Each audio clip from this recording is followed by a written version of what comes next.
इन्भेन्ट्रिज हैन NS2 भने चाहिँ अब खास त NS2 का कुराहरु सबै कुराहरु चाहिँ हामीले यता क्याप 1 मा नै पढिराख्नु पर्दैन है फर्स्टमा नै बुझ्नुपर्ने कुरा यसमा चाहिँ क्याप 2 मा चाहिँ विशेष गरेर यसको हाम्रो आउँछ क्याप 2 मा धेरै आइराखेको हुन्छ 5 मार्क्सको 7 मार्क्सको आइराखेको हुन्छ तर इन्भेन्ट्री देखाऊ कतिमा देखाऊ भनेर चाहिँ त्यसरी यहाँ क्याप 1 सोधे जस्तो चाहिँ सोध्दैन पुरै है तर यसमा चाहिँ के सोधिन्छ भने हाम्रो क्याप 2 मा चाहिँ क्याप 2 मा सोध्ने भनेको चाहिँ हामीलाई अब हामीले इन्भेन्ट्री कतिमा चाहिँ हामीले देखाउने प्लस त्यही कुरा त त्यही हो तर यहाँ चाहिँ अब विशेष गरेर क्वेशन सोधिरहेको हुन्छ हैन लामो तरिकाले क्वेशन सोधिरहेको हुन्छ यस्तो यस्तो छ अब कसरी देखाउने कसलाई घटाउने कसलाई जोड्ने भनेर यो चाहिँ अब इम्पोर्टेन्ट च्याप्टरतिर नै एउटा यहाँ पर्यो क्याप 1 मा चाहिँ है तर क्याप 2 मा चाहिँ त्यसरी चाहिँ यो आइराखेको हुन्न क्याप 2 मा चाहिँ यो चाहिँ NS2 भनेर पढ्छौं हामी विभिन्न कमसे कम 8 देखि 10 वटा NS पढ्छौं यो इन्भेन्ट्री पनि त्यसमा NS2 मा पर्छ अरु NS8 NS10 NS2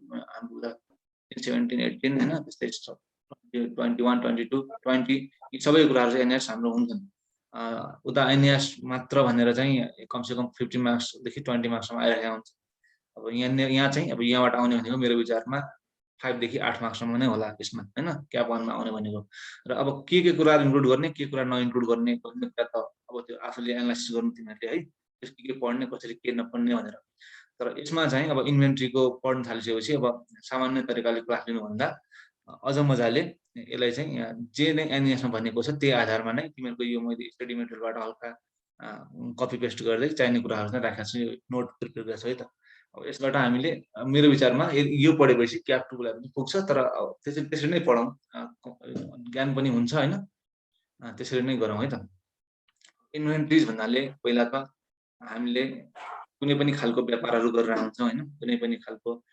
कम्पनी होस् अथवा कुनै पनि खालको बेच्ने ठाउँ होस् हैन किनकि सामानहरु बेचिरहेको हुन्छ सामानहरु भने गुड्स भन्न खोजेको हैन अब गुड्स भनेको हामी त्यो कुरामा डिल गर्छौं अब कुनै पनि जस्तै मोटरसाइकलको हाम्रो मोटरसाइकलको एउटा स्टक राखेको ठाउँ छ उले चाहिँ अब मोटरसाइकल बेच्ने यताउता गर्ने काम गर्छ त्यसको लागि के भयो त इन्भेन्ट्रीज भयो मोटरसाइकल चाहिँ है अब उसको लागि के भयो इन्भेन्ट्री भयो र इन्भेन्ट्रीज कहाँ आउँछ ब्यालेन्स शीटको एसेट साइडमा देख्नु जहिले पनि त्यो त थाहा नै होला सबैजनालाई हैन यो भनेको हाम्रो के हो त एसेट्स हो तर अब कुन एसेट्स हो भन्दाखेरि पनि यो चाहिँ अब बेच्ने हामीले ल्याउने बेच्ने खालको एसेट्स अब कहिलेकाहीँ हामी झुकेर इन्भेन्ट्रीजलाई कता पनि राखिरहेका हुन्छौं त्यो जस्तै कुनै पनि खालको एसेट छ जुन चाहिँ हामी आफ्नो कम्पनीको लागि प्रोडक्सनको लागि युज गरेर आउँछौं त्यसलाई चाहिँ इन्भेन्ट्रीमा राख्न मिलेन हामीले है अब त्यो झुकेर कहिलेकाहीँ राखिन्छ अब त्यस्तो कुरा राम्रै नगर्ने अब किनकि त्यस्ता खालका एसेट्सहरु चाहिँ हामी इन्कम प्रोडक्सनमा युज गरिरहेका छौं हामीले इन्कम कमाउनमा युज गरिरहेका छौं त्यो एसेट्स युज गरेर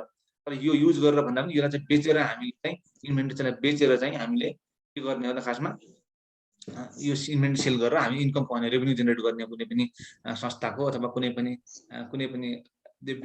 बेच्ने कामहरु लिएर अरु कुराहरु गर्ने कम्पनी होस् अथवा कुनै पनि इन्स्टिट्युसन होस् हैन यी कुराहरु हुन्छन् है अब इन्भेन्ट्री भन्दाखेरि NS2 ले राम्रोसँग भनेको छ NS2 भनेको नेपाल एकाउन्टिङ स्ट्यान्डर्ड्स अन इन्भेन्ट्रीज हो NS2 मा के भनेको छ भनेपछि इन्भेन्ट्रीज आर एसेट्स पक्कै पनि एसेट्स त्यसैले गर्दाखेरि हामी ब्यालेन्स शीटको एसेट साइडमा राख्छौं हैन र अब एसेट्स त हुन् तर अब तिनीलाई कसरी डिस्क्राइब गर्ने त कुन कुराहरु चाहिँ एसेट्स त्यो एसेट्स इन्भेन्ट्री भित्र पर्यो भन्ने कुरा आउँछ है अब held for selling ordinary course of business भन्ने है अब यो चाहिँ अब हामीले अब त्यसै न कुनैबाट इम्पोर्ट गर्यौं अथवा कहीँबाट ल्यायौं र मेटेरियल ल्याउने बित्तिकै त बेच्न त राखिन्न गरे हरेक कुराहरु बेच्नलाई त त्यो प्रोडक्ट फुल प्रोडक्ट हुनबाट टोटली बनिसकेको प्रोडक्ट हुनबाट त्यो प्रोडक्ट अथवा त्यसलाई के भनिन्छ फिनिश्ड गुड्स भनिन्छ फिनिश्ड गुड्सलाई पनि के मानियो त अब इन्भेन्ट्रीको रूपमा राख्यो यति चाहिँ स्टकमा छ भने चाहिँ है अब हामीले निकाल्ने भनेको यहाँ हामीले पढ्ने भनेको स्टकमा कति छ के छ भनेर पढ्ने त भने त्यही कुराहरु है त अनि अथवा यो सहित अथवा यो in the process of production of for such sale work in progress भन्ने अब सधैँ फिनिश्ड गुड्स सबै तयार भइसकेको हुन्छ अगाडि बेच्नुभन्दा अगाडि नै सबै कुराहरु तयार भइसकेको हुन्छ भन्ने कुरा त हुँदैन के कतिपय कुराहरु तयार हुन्नन् कतिपय कुराहरु अन्डर प्रोडक्सन हुन्छन् हैन WIP हैन त्यसले गर्दाखेरि त्यो WIP पनि के हो त त्यो WIP लाई पनि के गरे अनि हो त हामीले अब चाहिँ उलाई WIP पनि हाम्रो इन्भेन्ट्री भित्र पर्यो है भन्ने कुरा आउँछ अब कुनलाई कसरी हामीले भ्यालु गर्ने भन्ने कुरा पनि पढ्छौं हामी त्यो नपढ्ने त्यो चाहिँ हामी पढ्छौं अहिले एकछिनमा अलि पछि है सबै पालो आउँछ सबैको कुनलाई कसरी भ्यालु गर्ने र मेटेरियललाई भ्यालु गर्ने तरिका बेग्लै हुन्छ फिनिश गुड्सलाई भ्यालु गर्ने तरिका बेग्लै हुन्छ र डब्लुआइपीलाई भ्यालु गर्ने तरिका बेग्लै हुन्छ। अब यहाँ चाहिँ हामीले डिस्कसन गर्ने भनेको इभन क्याप 2 जस्तो नै डिस्कसन गर्ने हो र ज्ञान लिने हो मुख्य कुरो। ज्ञान लिइसकेपछि अनि त्यो एन्सर सल्भ गर्न खासै केही प्रब्लम भएन है त। अब अर्को कुरा के छ, in the form of material or supplies to be consumed in production process or in rendering of services or अथवा र मेटेरियल भन्ने कुरा अघि भर्खरै भन्यौँ हामीले। र मेटेरियलहरू बिना त प्रोडक्सन त हुँदैन। र मेटेरियलहरू चाहिन्छ भन्दा अगाडि प्रोडक्सन गर्न होइन, प्रोडक्सन गर्न र मेटेरियल भइसकेपछि हामीसँग र मेटेरियललाई हामी डब्लुआइपी बनाउँछौँ। बिस्तारै र मेटेरियललाई युज गरेर हामी प्रोडक्सनतर्फ जान्छौँ, प्रोडक्सनतिर लम्कन्छौँ। जस्तै यहाँ हामीले फर्स्टमा के छ, र मेटेरियल छ यहाँनिर, त्यसपछि गएर फर्स्टमा यो र मेटेरियल भयो, त्यसपछि गएर यहाँ यो युज भएर र मेटेरियल कहाँ पुग्यो, प्रोडक्सन प्रोसेसमा चाहिँ डब्लुआइपीमा पुग्यो। अब प्रोडक्सन प्रोसेस चाहिँ कम्प्लिट भइसकेपछि अन्तिममा मात्र फिनिस गुड्स बन्ने हो है। अब फिनिस गुड्स बन्ने प्रक्रिया पनि के हो त, यो पहिला र मेटेरियलबाट प्रोडक्सन प्रोसेस अथवा डब्लुआइपीबाट के हो त फिनिस गुड्स चाहिँ बन्ने भयो। अब यो कुराहरू चाहिँ यी चाहे त्यो र मेटेरियल होस्, चाहे त्यो डब्लुआइपी होस्, चाहे फिनिस गुड होस्, सबैलाई हामीले इन्भेन्ट्रीमा इन्क्लुड गऱ्यौँ भन्ने खोजेको मुख्य कुरा हामीले त्यो बुझ्नु पर्यो है। अब डब्लुआइपीलाई नगर्ने यताउता भन्ने कुरा होइन, सबैलाई गर्न र यिनीहरूको भ्यालुएसन गर्ने तरिका चाहिँ फरक हुन्छ। सबैको फिनिस गुड्सलाई भ्यालुएसन गर्ने तरिका फरक हुन्छ, किनकि यिनीहरूमा लागेको कस्ट पनि फरक हुन्छ होइन। अब कस्ट अथवा हामी किन्नलाई ल्याएको कस्ट अथवा फिनिस गुड्समा अब लागेको टोटली कस्ट अथवा डब्लुआइपीसम्म लागेको कस्ट कसरी के कुरामा के कुरा हेरेर हामीले भ्यालुएसन गर्ने भन्ने कुराहरू हुन सक्छन्। त्यो कुराहरू हामी तल सबै राम्रोसँग गर्नेछौँ। अब यो कुरा बेग्लै छ, यो कुरा पनि चाहिन्छ। मुख्य कुरो अब यो कहिलेकाहीँ इक्जाममा आइदिन्छ, यो 2 मार्क्समा 2.5 मार्क्समा थ्योरी आइदिन्छ। यो चाहिँ इम्पोर्टेन्ट नै हो है, थ्योरी आइदिन्छ। अब अहिले नै याद भयो, sell for selling ordinary course of business भनेको फिनिस गुड्सलाई सम्झने।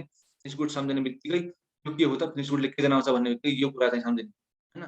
फिनिस गुड्सले के जनाउँछ भन्ने बित्तिकै यो कुरा सम्झिएपछि हामीले यो सेन्टेन्स सम्झिएपछि यो लेख्ने, अनि लास्टमा डब्लुआइपी सम्झने। फर्स्टमा सम्झने फिनिस गुड्स, डब्लुआइपी, र मेटेरियल, तीनवटा कुरा सम्झने हामीले। र ती तीनवटा कुरा सम्झिसकेपछि यिनीहरूको आफ्नो आफ्नो डेफिनेसन पनि पाउँछ नि, यो भनेको के हो भने यो कुरा सम्झने है त। त्यसरी चाहिँ इजी तरिका हुन्छ। जस फिनिस गुड्स डब्लुआइपी र के हो त र मेटेरियल कुरा भयो त। अब इन्भेन्ट्रीलाई भ्यालुएसन कसरी गर्ने भन्ने कुरा आउँछ है। अब इन्भेन्ट्रीको भ्यालुएसन अघि भर्खरै कुरा गरेँ। इन्भेन्ट्रीमा हामीले र मेटेरियल पर्छन्, हाम्रा डब्लुआइपी पर्छन् होइन, अथवा हाम्रो फिनिस गुड्स पर्छ। इन्भेन्ट्रीमा यो फिगर पनि हामीसँग छ, इन्भेन्ट्रीमा फिगर पर्छ भनेर के छ त, इन्भेन्ट्रीमा र मेटेरियल डब्लुआइपी अथवा र मेटेरियललाई कस्टमा गरिन्छ कि त रिप्लेसमेन्ट भ्यालुमा गरिन्छ भन्ने कुरा छ है। अनि कि त यहाँ फिनिस गुड्सको कुरा गर्दा चाहिँ लोअर अफ कस्ट र नेट रियलाइजेबल भ्यालु भएर माथि है क्वेसन सिम्पली डेफिनेसनमा के भनेको छ, inventory shall measured at lower of cost and net realisable value. Net realisable value भनेको के हो भन्ने कुरा आउँछ। कस्ट भनेको त सबैले बुझ्यौँला, हामीले किन्ने प्राइस जुन छ त्यो हाम्रो लागि कस्ट हुन्छ, हामीले लागेको प्राइस के हुन्छ त्यो हाम्रो लागि कस्ट हुन्छ। तर नेट रियलाइजेबल भ्यालु भनेको के हो त भन्दाखेरि नेट यो पनि डेफिनेसनको रूपमा कहिलेकाहीँ इक्जाममा थ्योरीमा आइराखेको हुन्छ। नेट रियलाइजेबल भ्यालु भनेको के हो भनेर नेट रियलाइजेबल भ्यालु भनेको हाम्रो इस्टिमेटेड सेलिङ प्राइस। जस्तै अब आज हामीले एउटा प्रोडक्सन गऱ्यौँ है, अथवा कुनै पनि होला, किनकि यो नेट रियलाइजेबल भ्यालु भनेको हामीले के भनेको थियौँ, यो कुरा चाहिँ नेट रियलाइजेबल भ्यालु भनेको हामीले यो फिक्स्ड फिनिस गुड्सको लागि चाहिँ हामीले यो एउटा मापदण्ड बनाएको थियौँ, कस्ट अथवा नेट रियलाइजेबल भ्यालु फिनिस गुड्सको लागि मात्र होइन। इन्भेन्ट्री जेनरली भन्दाखेरि इन्भेन्ट्री फिनिस गुड्सको रूपमा, र मेटेरियल र वर्क इन प्रोग्रेस कुरा एक्लै छ, अघि पनि हामीले भनिसक्यौँ। अब त्यसमा नेट रियलाइजेबल भ्यालु भनेको अब त्यो फिनिस गुड्स प्रड्युस भइसकेपछि एउटा हामीले राखिन्छ नि त, यतिसम्म चाहिँ हामीले बेच्नुपर्छ, यतिसम्म चाहिँ हामीले पैसा आउँछ है भन्ने कुरा चाहिँ एउटा एनालाइसिस आफ्नो गरेर राखिन्छ नि त होइन। र सबै कुराहरू कस्टहरू जोडेर एनालाइसिस भन्दाखेरि पनि हाम्रो जति पनि लागेको कस्टहरू छन् त्यसमा सर्टेन मार्जिन जोडिन्छ होइन। त्यो मार्जिन जोडिसकेपछि अब यतिमा चाहिँ हामीले बेच्नै पर्छ है भन्ने कुरा आउँछ। त्योभन्दा पनि अझ माथि पनि मार्कअप पनि राख्न सकिन्छ होइन। मार्कअप हुन्छ त्यो सर्टेन पर्सेन्टेज राखेर हामीले, जस्तै हामी म्यानुफ्याक्चरर हौँ भने हामी बेच्छौँ, म्यानुफ्याक्चर पनि गर्छौँ भनेपछि हामीले कुनै पनि रिटेलरलाई पास गर्दाखेरि हामीले सर्टेन मार्जिन राख्छौँ आफूले कमाउने होइन। अनि त्यो मार्जिन प्लस त्यो आफूले प्रडक्सन गरेको कस्ट सँगै छ, त्यसमा प्रफिट मार्जिन राख्छौँ। अब त्यो प्रफिट उता रिटेलरलाई पठाइसकेपछि रिटेलरले पनि त के गर्नु सक्छ, सर्टेन मार्कअप जोड्नु सक्छ त्यसमा होइन। त्यो मार्जिन चाहिँ उसको लागि कस्ट के, रिटेलरको लागि कस्ट के हो, प्रफिट, जुन म्यानुफ्याक्चररले बनाएको जुन प्रफिट प्लस मार्जिन छ त्यो दुइटै जोडेर उसको लागि चाहिँ रिटेलरको लागि कस्ट, त्यो रिटेलरको लागि कस्ट प्लस उसले पनि सर्टेन पर्सेन्टेजमा चाहिँ मैले यति कमाउनु पर्छ है भन्ने खालको सर्टेन पर्सेन्टेज मार्जिन राख्छ। त्यो मार्जिन राखिसकेपछि उसको लागि के हो त, त्यो हाम्रो लागि रियलाइजेबल भ्यालु, उसले त रियलाइज यति बेच्दाखेरि उसले रियलाइज गर्छ भन्ने कुरा हो। तर सर्टेन कुराहरू छन्। अब यहाँ चाहिँ त्यो कुरा चाहिँ अब के भयो त एस्टिमेट सेलिङ प्राइस अब त्यो बनिसकेपछि होइन बन्ने प्रक्रियाको कुरा पनि छ। होइन त्यति अरू क्वेसनले केही पनि दिएन भने चाहिँ त्यो चाहिँ रियलाइजेबल भ्यालु भयो। तर अब क्वेसनले अरू पनि थप्यो, अरू कुराहरू पनि थप्यो भने चाहिँ क्वेसनको लागि के भयो त अब बिजनेसमा एस्टिमेटेड कस्ट अफ कम्प्लिसन अब कम्प्लिट भएको छैन, टोटली त्यो बनेको छैन, टोटल कम्प्लिट भएको छैन। भनेपछि अझ सर्टेन पोर्सन कस्ट लाग्नेछ त्यसलाई एस्टिमेट त्यसलाई चाहिँ के गर्नलाई त्यसलाई बनाउनलाई सर्टेन पैसा लाग्नेछ भनेपछि त्यो पैसा घटाउनु पर्यो। एस्टिमेटेड सेलिङ प्राइस एउटा हामीसँग हुन्छ अगाडिदेखि नै अर्डिनरी कोर्स अफ बिजनेस सामान्य रूपमा त्यस्तो खालको एउटा प्रोडक्ट बनेपछि हामीले चाहिँ कतिमा त्यसलाई बेच्छौँ भन्ने खालको एउटा एनालाइसिस गरेर राखेको selling price minus estimated cost of completion है। अब त्यो अझ यति लाग्नेछ हाम्रो एस्टिमेटेड गरेको छ, यति पैसा चाहिँ एस्टिमेटेड गरेको छ, अझ पनि लाग्नेछ कस्ट भन्ने तरिका हुन्छ नि त, त्यो घटाउने र सँगसँगै estimate cost necessary to make the sale भन्ने कुरा भयो। अब सेलिङ कस्टको कुरा पनि यहाँ आयो है। अब सेल गर्नु गरेपछि पो हामीले रियलाइज गर्ने हो कुनै पनि पैसा सेल गरिसकेपछि मात्र रियलाइज हुन्छ। सेल गर्नुभन्दा अगाडि पैसा त्यो नेट रियलाइजेबल भ्यालु यति हो है अथवा पैसा यति हो है, हामीले एस्टिमेट सेलिङ प्राइस यति हो है भन्ने बित्तिकै हाम्रो हातमा आउने त होइन। पछि हामीले सेल पनि गर्नु पर्यो। हो त्यो सेल गर्नलाई पनि सर्टेन पैसा लाग्न सक्छ, खर्च हुन सक्छ। हो त्यो खर्च पनि जति पनि भएको छ त्यो कुरा पनि घटाइदिने, त्यो आएको पैसा चाहिँ के भयो त हाम्रो नेट रियलाइजेबल भ्यालु हो। भन्नुको मतलब NRP equal to estimated selling price minus हाम्रो estimated cost of completion plus भन्दा अझ माइनस त्यसलाई पनि minus estimated cost necessary to make the sale है। यी त्यो दुईटा कुरा घटाइसकेपछि एस्टिमेटेड सेलिङ प्राइसबाट आउँछ के हाम्रो नेट रियलाइजेबल भ्यालु आउँछ है। अब नेट रियलाइजेबल भ्यालुमा कुरा गर्दाखेरि र मेटेरियलको कुरा WLV कुरा हामी फलो गर्छौँ। फिनिश गुड्सको कुरा गर्दाखेरि lower of cost or net NRP which is lower भन्ने कुरा हामीले अघि पनि पढिसक्यौँ। हामीले कस्तो अब दिएको हुन्छ जस्तै हाम्रो कस्ट दिएको हुन्छ 10,000, नेट रियलाइजेबल भ्यालु दिएको हुन्छ जस्तै मानिलिउँ 9,000। अब हामीले फिनिश गुड्स दिएको छ 10,000 वटा, हामीलाई कुनै पनि खालका के दिएको छ हामीलाई यो चाहिँ मोटरसाइकल 10,000 वटा हुन्छन् भनेर दिएको छ है, मानिलिउँ 1-1 रुपियाँको मोटरसाइकल है।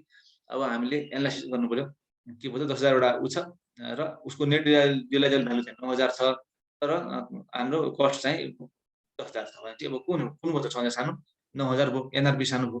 एनआरपी सानो भएपछि हामीले एनआरपीमा नै देखाउनु पर्ने हुन्छ एनएस अनुसार।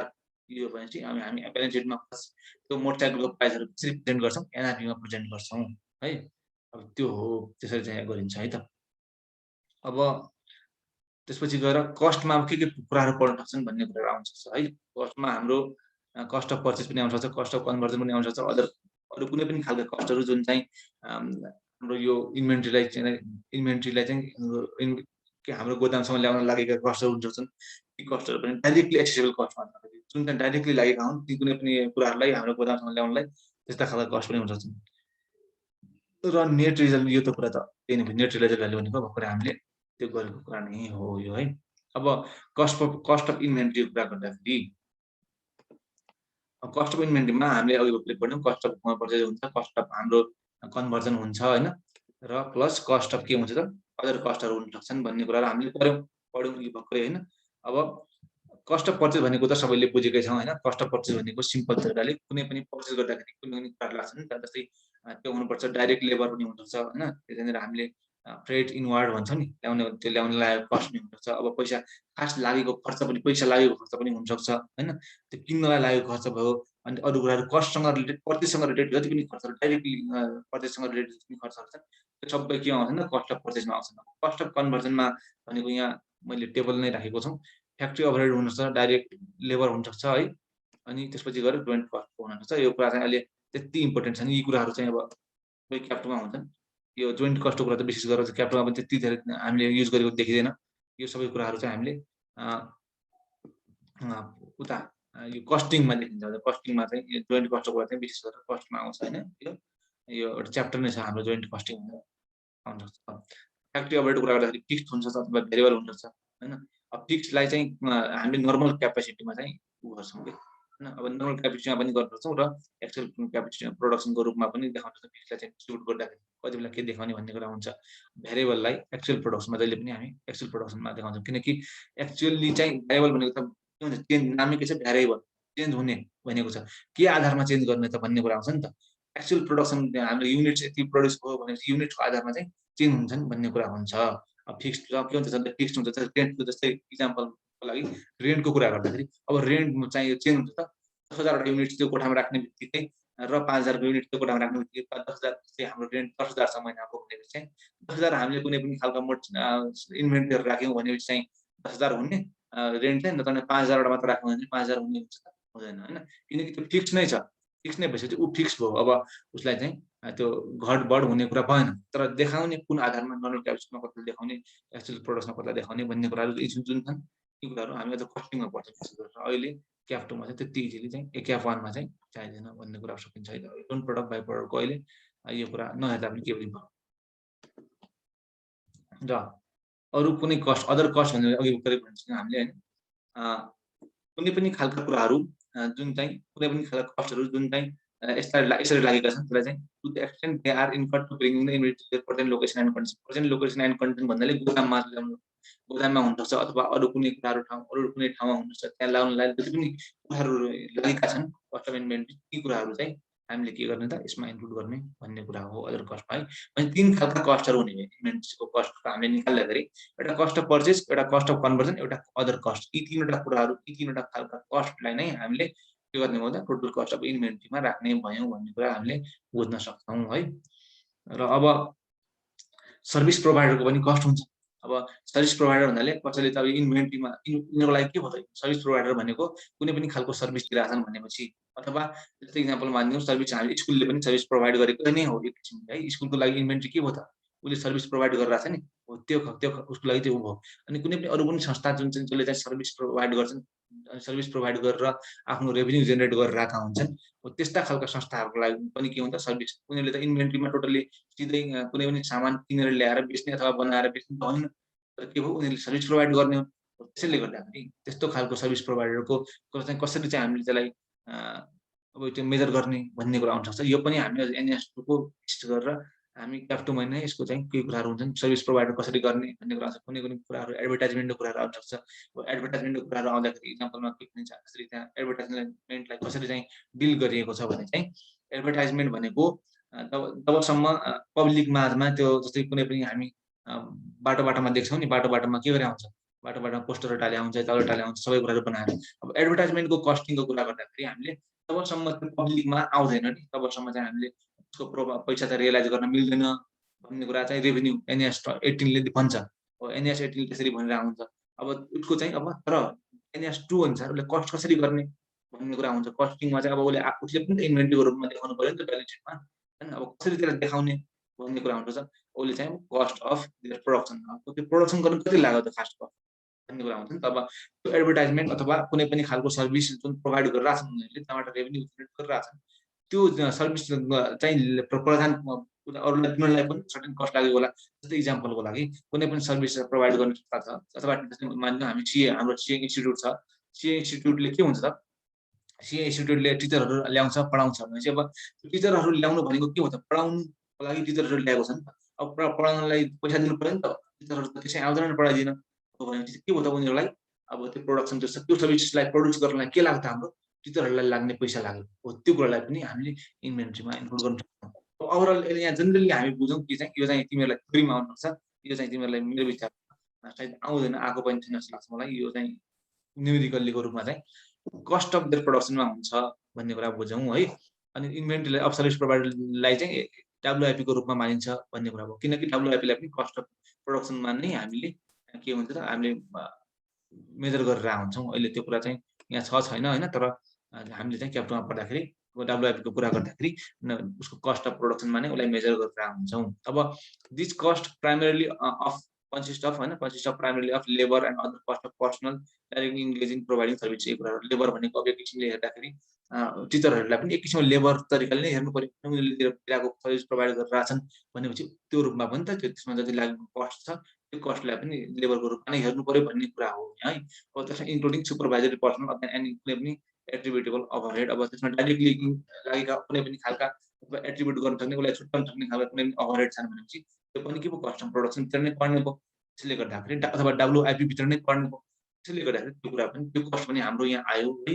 भन्ने कुरा नै हो अब यसमा त्यति धेरै एनालाइसिस गरेर तनाव लिनुपर्ने कुरा छैन सिम्पली के बुझ्ने कस्ट अफ प्रोडक्सन हुन्छ र कस्ट अफ प्रोडक्सन भनेको जति पनि त्यो सर्भिस प्रोभाइड गर्नलाई लाग्ने जति पनि प्रोडक्सन गर्न लाग्ने कस्टहरू हुन्छन् ती नै कस्ट अफ प्रोडक्सन हुन्छन् भन्ने कुरा हो हामीसँग साइन्या मेरो साथी नारायण पनि आएको छ नारायणले पनि यसमा के थप्न चाहन्छ नारायण?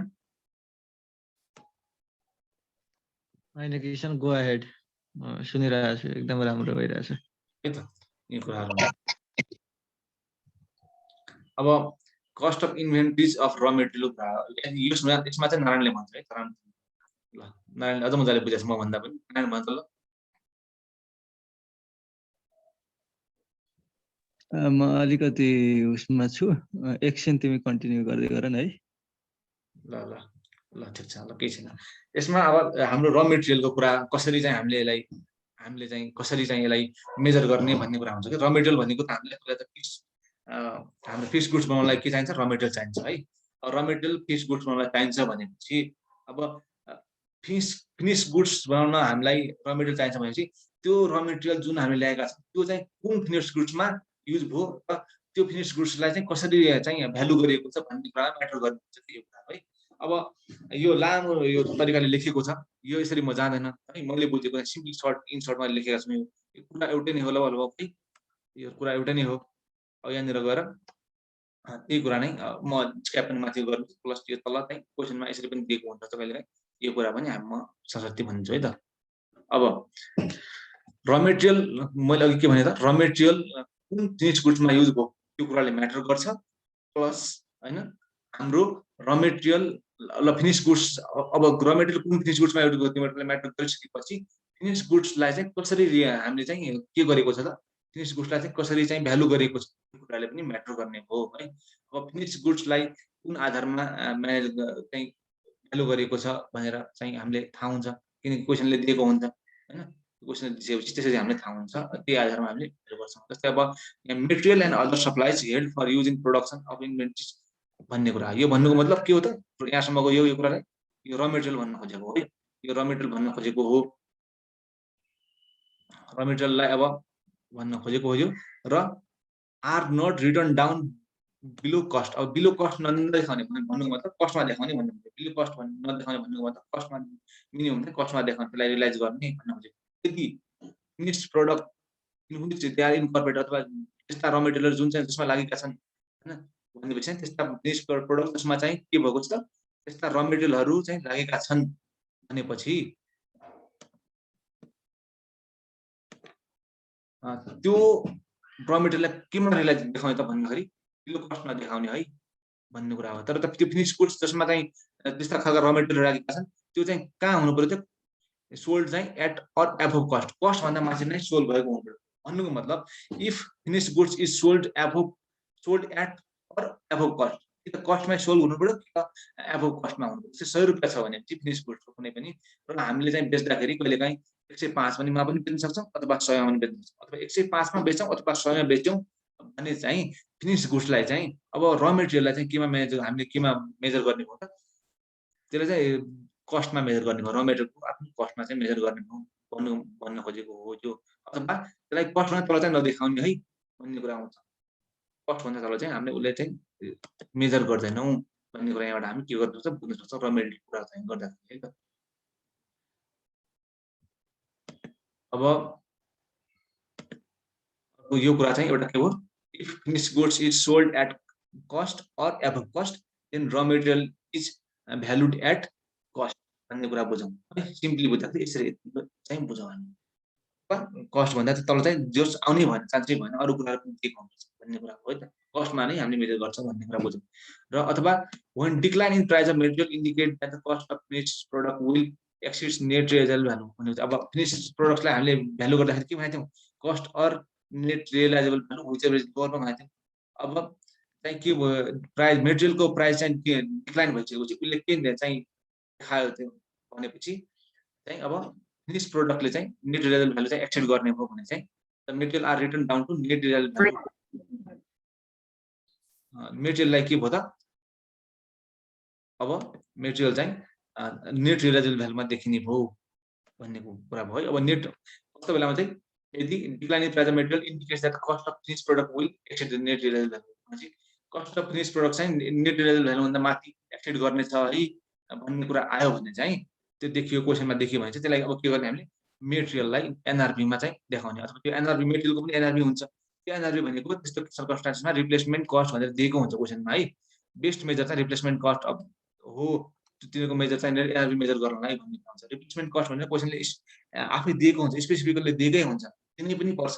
त्यस्तो केस आयो भने चाहिँ नत्र भने हामीले अब नेट रियलाइजल भ्यालु निकाल्नु भने चाहिँ नेट रियलाइजल भ्यालुमा देखाउँछ अरूको तरिकाले, नत्र भने हाम्रो रिप्लेसमेन्ट कस्ट नै हाम्रो दिएकै हुन्छ स्पेसिफिकली। त्यो रिप्लेसमेन्ट कस्ट दिएकै भएको कारणले गर्दाखेरि त्यो रिप्लेसमेन्ट कस्टमा चाहिँ हामीले देखाउँछौँ है।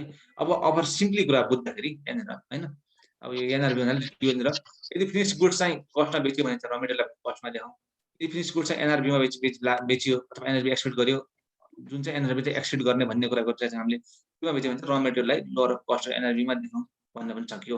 यो एनआरबी चाहिँ अब उसको रिप्लेसमेन्ट कस्ट पनि हुन्छ। रिप्लेसमेन्ट कस्ट यो खालको क्वेसन चाहिँ क्याप्टोमा अलिक गाह्रो मान्छ नि त्यसले यी र मेटेरियलको। अब सामान्य इन्भेन्ट्रीको आयो भने चाहिँ हाम्रो एनएसमा 2 को 5 मार्क्सको आउँछ हैन। त्यो सामान्य तरिकाले आयो भने चाहिँ सबैले गरि नै राखेका हुन्छन्।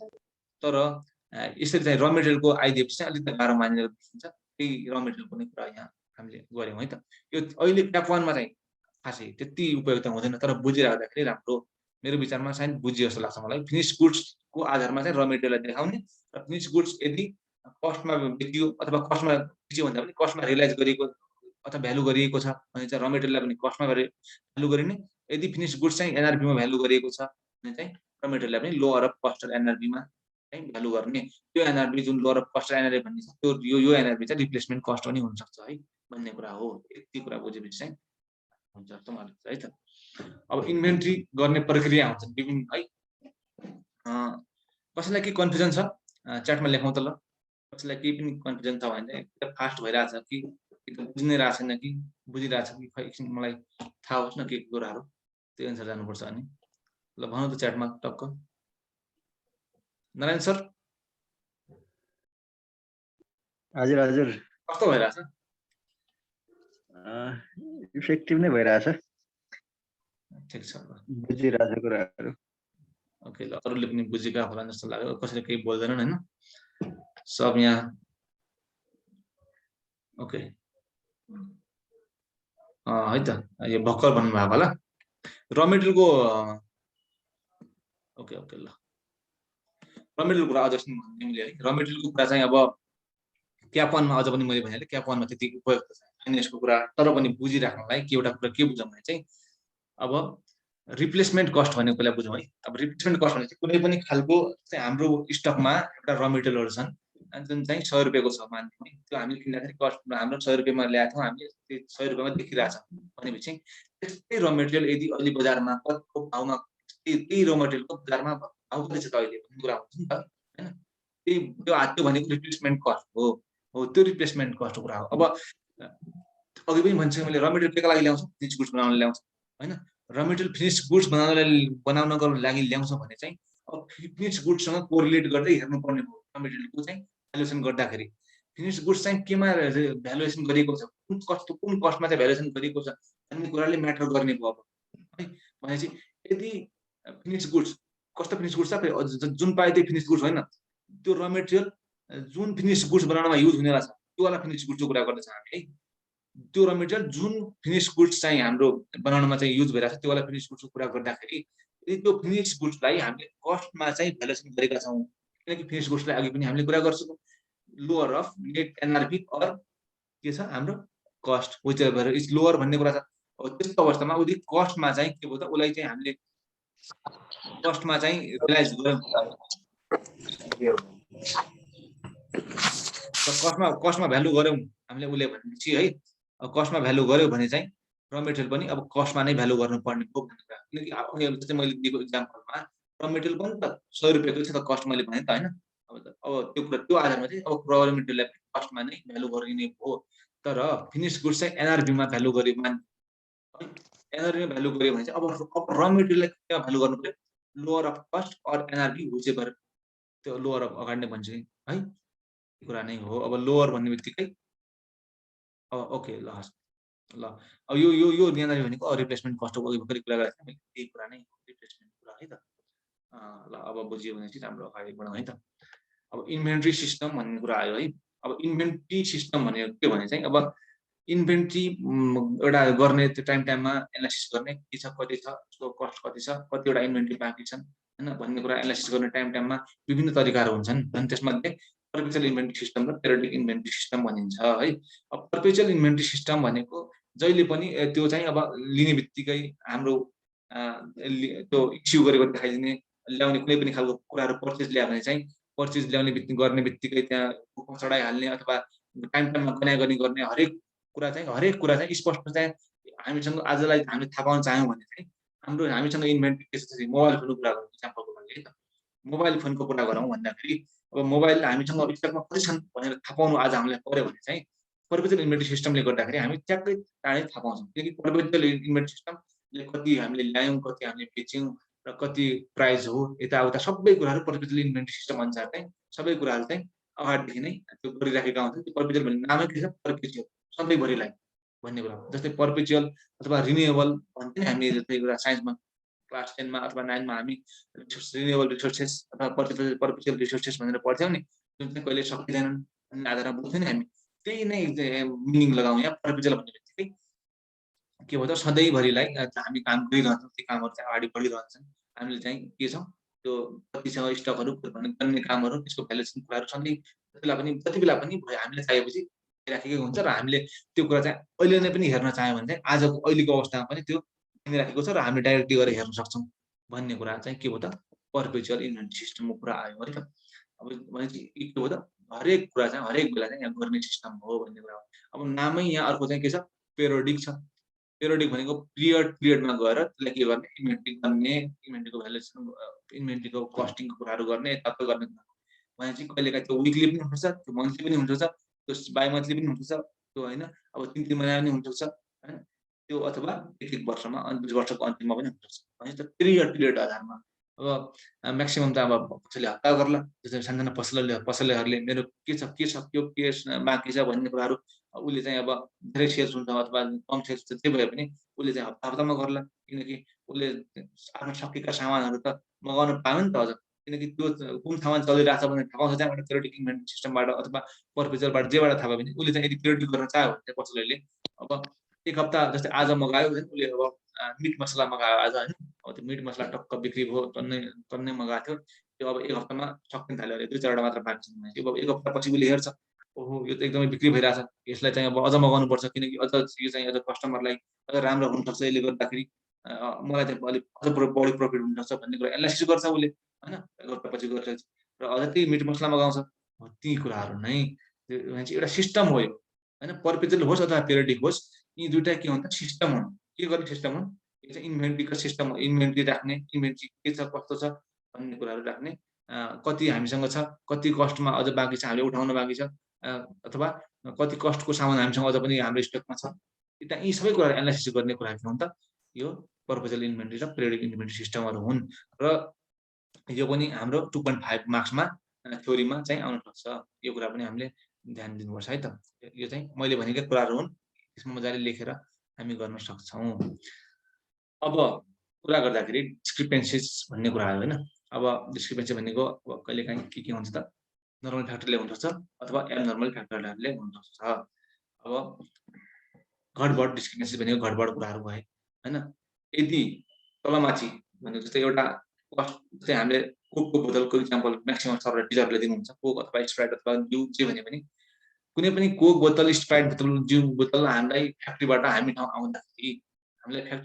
आउँदाखेरि के हुन्छ भने चाहिँ है, सबै सही सलामत पुग्छन् भन्ने कुरा त हुँदैन। कहिले कुनै एक दुईवटा त फुट्लान् होइन, एक दुईवटा त्यो ग्यास उडेर जाला कसैको होइन, कसैले कहिलेकाहीँ अब ग्यास उडेर पनि गएन, एक दुई फुट्दा पनि फुटेन, तर पनि अब प्यास लाग्यो अरे वर्करलाई, नर्मल्ली एउटा वर्करहरूले एउटा चाहिँ खान्छन् अरे भन्दाखेरि नर्मलको रूपमा रहेपछि के हो त, नर्मल फ्याक्टरको रूपमा रह्यो भने चाहिँ यति चाहिँ सधैँ एक दुईवटा चाहिँ फुट्छ, अब त्यत्रो ल्याउँदाखेरि एक दुईवटा फुटि नै हाल्छ त्यही कुराहरू, र एक दुईवटा अब वर्करहरूलाई पनि ल्याउने वर्करहरूलाई पनि प्यास लाग्छ, खाने मन लाग्छ, तिनीहरूले पनि खाइहाल्छन् भन्ने तर्फले त्यसलाई नर्मल्ली हामीले लियौँ भने चाहिँ त्यो आधारमा चाहिँ त्यसलाई नर्मल फ्याक्टर भयो, नर्मल फ्याक्टर मान्नु पर्यो। र त्यसै नर्मल फ्याक्टर के भन्छ, श्रिङ्केज, स्पोइलेज, सानसानो कुराहरू ऊ चाहिँ ग्यास उडेर होस् अथवा अरू केही गरेर होस् होइन। क्वेसन सल्भ गर्ने हो, तलतिर छन् है क्वेसनहरू सल्भ गर्ने, तर कन्सेप्ट त बुझ्नु पर्यो नि त है। पहिला कन्सेप्ट बुझौँ न, अनि कन्सेप्ट बुझिसकेपछि क्वेसन त गरिहालिन्छ नि ल है त। डाइरेक्टली क्वेसनतिर हामी फाल्न थालेपछि त्यो इक्जाम ओरिएन्टेड भएपछि मजा पनि आउँदैन क्या। अब तिमीहरूले अहिले क्याप 1 मा यो कुरा अहिलेदेखि नै बुझ्यो भनेपछि तिमीहरूलाई त्यो क्याप 2 मा त खासै पढिराख्नु पर्दैन, त्यो कुरा चाहिँ इजिली बुझिहाल्छ नि त। त्यसैले अलिक कन्सेप्टतिर ध्यान दिनु क्वेसन सल्भिङ भन्दा पनि कन्सेप्ट भएपछि क्वेसन आफै आउँछ मेरो विचारमा है त। अब स्टोरेज कुरा भयो, कुनै पनि एक्सेट्रा कुराहरू यिनीहरू कुराहरू भयो होइन। The same maybe absorb in the cost of goods sold भन्ने कुरा भयो। कस्ट अफ गुड्स सोल्डले नै त्यसलाई चाहिँ त्यो रूपलाई त्यो कुरालाई चाहिँ जस्तै इक्जाम्पलको रूपमा मैले अघि भन्थेँ जस्तै श्रिङ्केज भयो अथवा कुनै पनि खालका कोकमा चाहिँ अब एक दुईवटा के भयो त कोकका बोतलहरू फुटे यता भनेपछि त्यो एक दुईवटा जुन कोकका बोतलहरू फुटेका छन्, अरू कुराहरू अन्य कुराहरू फुटेका छन् नर्मल कुराहरूले गर्दाखेरि ती कुराहरू त्यो कस्टलाई चाहिँ अब जति पनि हाम्रा गुड्सहरू छन् नि, जुन चाहिँ गुड्स के जुन चाहिँ फुटेका छन् के भएका छन् नि हो तीले चाहिँ बिहोर्छन् होइन। त्यो भन्न खोजेको कस्ट अफ गुड्स सोर्सलाई चाहिँ एपबाट चाहिँ एब्जर्भ गरिन्छ। जुन चाहिँ राम्रा प्रडक्टहरू बाँकी छन् त्यसले नै एब्जर्भ गर्छ, त्यसले नै तिनीहरूको कस्टलाई चाहिँ ल्याउँछ, अझ बढाउँछ भन्ने कुरा। जस्तै पहिला इक्जाम्पलको लागि पहिला कस्ट कुरा गर्दाखेरि अब 100 रुपियाँ थियो एउटाको भनेपछि मानिदिउँ होइन। अब एउटा फुट्यो भनेपछि जस्तै टोटल 500 को थियो र टोटल 500 को थियो र हामीले जस्तै मानिदिउँ 20 रुपियाँको एउटा कोक थियो भनेपछि 500 डिभाइड बाई 20 कति हुन्छ, त्यति आधारमा हामीले कोक ल्याएका थियौँ है। 500 डिभाइडेड बाई 20 हाम्रो हुन्छ 25 वटा हुन्छ है। 25 वटा हामीले कोक ल्याएका थियौँ, 25 मध्ये एउटा चाहिँ फुट्यो अरे अब भनेपछि हामीसँग 24 वटा मात्र बाँकी रह्यो भनेपछि अब 500 डिभाइड बाई 24 गरेर उनीहरूको कस्ट निकालिन्छ होइन। 20.8333 उनीहरूको चाहिँ अब कस्ट हुन्छ क्या। किनकि त्यो नर्मल कस्टलाई पनि के गर्यो, नर्मल कस्ट भन्दा नर्मल लस छ त्यसलाई पनि कस्ट अफ गुड्स बाँकी कस्टहरूलाई चाहिँ बिहोराइयो भन्ने कुरा हुन्छ। यहाँ पनि त्यस्तै गरेको cost of goods source divide to inventory कुरा गरेर त्यही आधारमा नै यो इन्ट्री बनाइएको हो। नारायण सक्छ नि त्यो मान्छे त्यही नै भयो। कस्ट अफ गुड्स सोल्ड इन्भेन्ट्रीमा हाम्रो चाहिँ लस भएको छ नर्मल कारणले छ भनेदेखि अब इन्भेन्ट्री अब क्रेडिट गर्नुको मतलब इन्भेन्ट्रीको भ्यालु घटाइयो, त्यो चाहिँ त्यो लस चाहिँ कहाँ गयो त भन्दाखेरि कस्ट अफ गुड्स सोल्डमा बेयर गराइदिन्छ भन्ने भयो। त्यो डेबिट साइड भयो, खर्चको पार्ट बढ्यो भन्ने सोल्ड गरेको केसमा चाहिँ सोल्डको कस्टमा चाहिँ जोडिदियो, त्यही नै भयो। त्यो तिमीले भनेको कुरा भयो, ठिक छ। त्यही कुरा हो है त। अब जे त्यही हो रिकभरी कुरा भनौँ कि अब नर्मल लसको कुरा चाहिँ नर्मल लस र एब्नर्मल लसको हाम्रो सर्ट नोट्स पनि आउनु सक्छ, त्यसलाई पनि ध्यान दिने होइन। नर्मल लसलाई चाहिँ त्यो बाँकी प्रोडक्टहरू जुन छन् त्यसलाई नै बियर गराइयो, उनीहरूकै कस्टमा जोडियो भन्ने कुरा गरेको है त यो इन्ट्रीले। र यहाँ अब त्यो कुरा त नर्मलको कुरा थियो, यहाँ चाहिँ एब्नर्मलको कुरा छ। अब एब्नर्मलको कुरा गर्दाखेरि एब्नर्मल भनेको त त्यो कहिलेकाहीँ फ्याट्टा फुटेर एक दुईवटा खाएर होइन नि त। अब जस्तै आयो अरे बिचमा अब त्यहाँ चोरी भयो अरे टन्न होइन, जस्तै 25 वटा मगाएको थियो 20 वटा चाहिँ चोरी भइदियो अथवा 5-10 वटा चाहिँ चोरी चाहिँ भयो होइन। चोरी भइदियो भने चाहिँ त्यो त सधैँ चोरी हुन्थ्यो, अब पनि चोरी हुन्छ भने त होइन त। त्यो आज भएको चोरी त्यो त एउटा रेयर केस हो। त्यसैले गर्दाखेरि रेयर केसमा चाहिँ त्यस्तो खालको केसहरूमा चाहिँ सधैँ नहुने केसमा चाहिँ नर्मल भनेर नामै नर्मल छ नि त। एब्नर्मल भने चाहिँ एब्नर्मल कहिलेकाहीँ त्यो अपरझट्टै हुने कुराहरू, कहिलेकाहीँ त्यो सिचुएसनले ल्याउने कुराहरू भयो नि त। त्यसैले गर्दाखेरि एब्नर्मल केसमा चाहिँ एब्नर्मल अथवा कुनै अब्सोलेन्सले कुराहरू गर्दाखेरि उनीहरूले के हुन्छ प्रोपर इन्भेस्टिगेसन रिक्वायर गर्छन्। यो कसरी भयो त है, यसो त नहुनु पर्ने हो त भन्ने कुरा आउँछ नि त। ती कुराहरू चाहिँ उनीहरूलाई एउटा प्रोभिजन फर प्रोपोसिबल लसहरू चाहिँ क्रिएट गरेर प्रफिट एन्ड लसमा चाहिँ एकाउन्टमा चाहिँ प्रोभाइड हामीले चाहिँ चार्ज गर्न सक्छौँ। अथवा सिम्पली भन्नुको मतलब एब्नर्मल लसलाई प्रफिट एन्ड लस एकाउन्टमा चार्ज गरिन्छ भन्नुको मतलब एज एन एक्सपेन्स ट्रिट गरिन्छ भन्नु पनि के हो है। अनि त्यसलाई चाहिँ अब यसरी चाहिँ भयो इन्ट्रीको रूपमा है। यी कुराहरू चाहिँ सामान्य नै भयो। त्यस्तो अब यो चाहिँ सिधै एक्सपेन्स अथवा लसको रूपमा देखाइने भयो है। यसलाई चाहिँ हामीले एक्सपेन्स अथवा लसको रूपमा देखाउँछौँ भनेपछि सिधै पिएलमा चार्ज गरिन्छौँ भन्ने कुरा एउटा बुझ्नुपर्छ हामीले। र यो कुरा त्यो रह्यो। र abnormal loss of inventory or loss by expense is an expense भन्ने छ कि it appears in the statement of profit and loss along with other operating expenses भन्ने कुरा। अपरेटिङ एक्सपेन्सेस भनेका अरू कुनै पनि खालका अपरेसनमा कम्पनी अथवा कुनै पनि इन्स्टिट्युसनलाई अपरेसनमा ल्याउने खालका कस्ट हुन्छन्, ती सँगसँगै अब यो एब्नर्मल लसलाई पनि के भयो त्यो चाहिँ स्टेटमेन्ट अफ प्रफिट एन्ड लसमा देखाइने भयो। किनकि स्टेटमेन्ट अफ प्रफिट एन्ड लसमा चाहिँ अरू एक्सपेन्सहरू देखाइएको हुन्छ, चाहे त्यो रेन्ट होस् अथवा अरू कुनै पनि खालका एक्सपेन्सहरू हुन् अपरेसनमा ल्याउनलाई। त्यसै सँगसँगै अब यसलाई एब्नर्मल लसको पनि तल प्रफिट एन्ड लसमा देखाइने भयो भन्ने कुरा बुझ्नुपर्छ यहाँबाट है त। अब यी कुराहरू हुन्, यो सामान्य कुरा नै थिए, त्यस्तो धेरै केही पनि थिएन यहाँबाट। ल अब यहाँनिर हामीले बुझ्नुपर्ने यो कुरा छ। यहाँ यो कुराहरू चाहिँ हामीले एक्जाममा पनि आइराखेको हुन्छ जस्तो लाग्छ मलाई यहाँ होइन। तल यसको कुराहरू क्वेसनहरू गरौँला हामी। यी क्वेसनहरू हामीसँग छन्, अहिले आइसकेको क्वेसनहरू। यो कुरा बुझ्यो भने चाहिँ के गर्ने भन्ने कुरा बुझेपछि चाहिँ आफै थाहा भइहाल्छ के कसरी गर्ने भनेर है त। अब नामै के छ, principal of inventory valuation method भन्ने कुरा छ है। अब के कस्ता कस्ता प्रिन्सिपल हुन्छन् जुन भ्यालुएसन मेथडलाई चाहिँ कसरी भ्यालुएसन गर्नुपर्छ, कुन मेथड आधारमा गर्नुपर्छ भनेर त्यसले चाहिँ प्रिन्सिपल, त्यसका कतिपय प्रिन्सिपलहरू छन् भन्दाखेरि एउटा छ हाम्रो फिफो, एउटा छ स्पेसिफिक आइडेन्टिफिकेसन मेथड होइन, एउटा छ लिफो, एउटा छ वेटेड एभरेज है। अब NAS2 ले चाहिँ स्पेसिफाई गरेको तीनवटा हुन्, एउटा स्पेसिफिक आइडेन्टिफिकेसन मेथड हो, एउटा चाहिँ फिफो र वेटेड एभरेज हो। अब यो लिफोलाई चाहिँ हामीले ट्याक्सेसनमा पनि, हाम्रो ट्याक्सेसनको कुरा गर्दाखेरि ट्याक्समा पनि फिफो र वेटेड एभरेज मानिन्छ। स्पेसिफिक आइडेन्टिफिकेसन भन्ने पनि त्यहाँ खास यस्तो हुँदैन, युज हुँदैन। र यो लिफोलाई चाहिँ हेपै छ होइन, तर हामीले बुझ्नुपर्छ कसरी गर्ने भन्ने कुरा बुझिन्छ पनि, आफै बुझिन्छ। फिफो बुझ्ने बित्तिकै लिफो पनि सेम तरिका नै हो भन्ने कुरा बुझि नै हालिन्छ। र हाम्रो NAS2 ले के भन्छ, तीनवटा कुरा मात्र हेरेको छ, लिफोलाई चाहिँ एक्सक्लुड गरेको छ भन्ने कुरा छ। अब हामीले NAS2 मान्नुपर्छ, कुनै कुरा पनि भ्यालुएसन गर्दाखेरि भनेपछि NAS2 को कुरा हामी मान्न गइरहेछौँ भने चाहिँ हामीले के गर्नु पर्छ, लिफो अनुसार हामीले कहिले पनि के हो त्यसलाई चाहिँ भ्यालुएसन गर्नु भएन, अथवा प्रिन्सिपल लाउनु भएन भ्यालुएसन गर्दाखेरि। किनकि यो कुरा निकाल्दाखेरि हामी यहाँबाट अहिले हेर्छौँ क्लोजिङ स्टक निकाल्ने कसरी निकाल्छौँ, विभिन्न तरिकाबाट हामी क्वेसन गरेर नै हेरौँ है। अब नामै के छ यहाँ सेट फर्स्टमा हेरौँ, स्पेसिफिक आइडेन्टिफिकेसन मेथड है। स्पेसिफिकली के जस्तै यो पेन हो भने चाहिँ, जस्तै हामीसँग टन्नै पेनहरू छन्, एउटा बल पेन छ, एउटा जेल पेन छ भने चाहिँ यो जेल पेन भनेर स्पेसिफिकल्ली जेल पेनको कसरी हामीले चाहिँ कस्टिङ गर्ने, कसरी चाहिँ हामीले त्यसलाई उ गर्ने त, त्यसलाई त्यो प्रिन्सिपल युज गर्ने त हामीले कस्टिङ गर्दाखेरि, त्यो उसको भ्यालुएसन गर्दाखेरि भनेर जेल पेनलाई मात्र स्पेसिफिकल्ली हेऱ्यो अथवा बल पेनलाई मात्र हेऱ्यो भने चाहिँ स्पेसिफिकल्ली चाहिँ आइडेन्टिफाई गर्ने मेथड भन्ने खोजेको। यहाँ के लेखेको छ, the specific identifying method refers to the tracking and costing of inventory based on the movement of specific identifiable inventory items in and out of stocks. Specific identifiable, अब gel pain कति हामीले लग्यौँ, कति चाहिँ हामीले किन्यौँ, कति चाहिँ हामीले बेच्यौँ भनेर स्पेसिफिक जेल पेनलाई मात्र हेऱ्यो, स्पेसिफाई गर्यो नि त। नत्र भने त ओभरअल त पेनै त हुन्छ बुझिन, सबै पेन हुन् डाइरेक्टली ओभरअल रूपमा चाहिँ गर्नु नि होला, तर जेल पेन भनेर स्पेसिफाई गरिसकेपछि त्यसरी चाहिँ स्पेसिफिक आइडेन्टिफिकेसन मेथड लगाएको हामीले बुझ्न सक्छौँ है।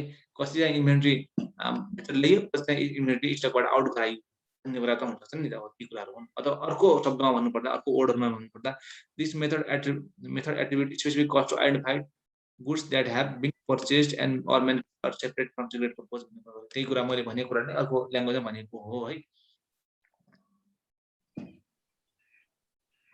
एउटा क्वेसन आयो अघि जस्तै 1 नर्मल लस भयो, अब 5वटा ड्यामेज भयो भने त्यो नर्मल लस बियर गरेर बल्ल एबनर्मल लस बियर गर्नेको यस्तो हो। अब हामीले प्रोसेस कस्टिङ भन्ने छ हाम्रो होइन, प्रोसेसिङ कस्टिङको त हामी क्याप्टन पनि पढ्छौँ। त्यहाँ फर्स्टमा नर्मल लस आउँछ, नर्मल लसको पहिला कस्ट बियर गराइदिनु पर्छ, नर्मल लस चाहिँ हामीले चाहिँ घटाउन पाएको।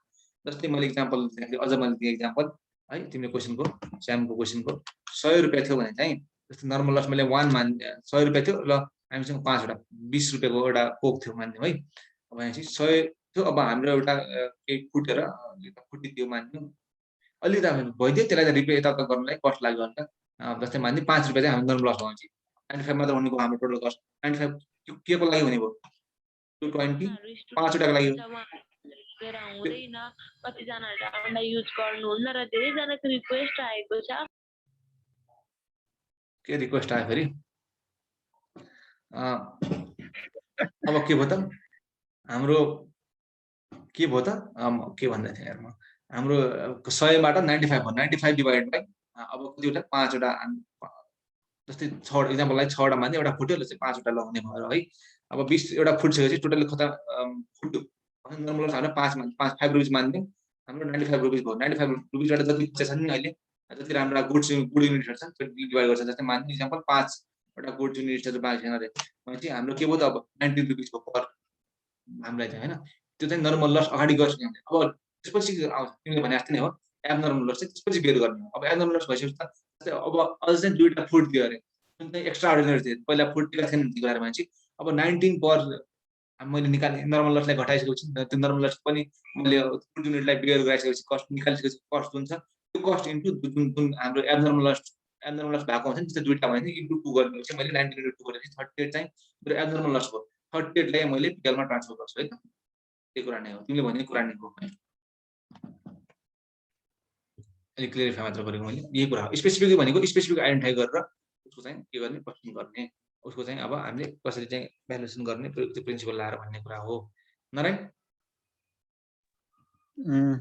ठिक छ क्वेसन चाहिँ अलिक पब्लिकली एभ्रीवानलाई हुने गरी लेख्दा हुन्छ तिमीले कहाँबाट पढेको क्वेसन चाहिँ मैले आफै भने हो बनाओ ओके ओके है त्यो कुराहरु छन् है त अब फर्स्ट इन फर्स्ट आउट नामै के छ त फर्स्ट जुन अगाडि आउँछ त्यही जान्छ भन्ने कुरा हो है नामै हाम्रो फर्स्ट इन फर्स्ट आउट जस्तै हामी बच्चामा भन्थ्यौं नि टक्क म फर्स्टमा आएको अनि त लेडिज फर्स्ट भनेर लेडिजलाई अगाडि पठाइदिउँ हिरो बन्नलाई हैन त्यही पनि बस्नु त सबभन्दा अगाडि लाइनमा हामीले अगाडि नै बस्न मन लाग्छ नि त तर पनि शान दिनलाई भयो भने लेडिज फर्स्ट भने टक्क केटीलाई मसला लगाउनलाई अगाडि बढाइदिउँ हामीले हैन तर पनि हामीले चाहिँ फर्स्ट इन फर्स्ट आउट भयो अब जो फर्स्टमा छ त्यही अगाडि बेचिने भयो भन्ने कुरा अहिले जनायो है त फर्स्ट इन फर्स्ट आउटले फिफोले के भन्छ FIFO refers to the first in first out भन्ने है अब according to FIFO the items of inventory which were purchased or produced at first purchase गरेको होस् अथवा आफैले पनि प्रोड्युस गरेका हुन् जुन चाहिँ पहिले नै अरु आउनु भन्दा पनि अरु प्रोड्युस गर्नु भन्दा अथवा अरु किनेर ल्याउनु भन्दा पनि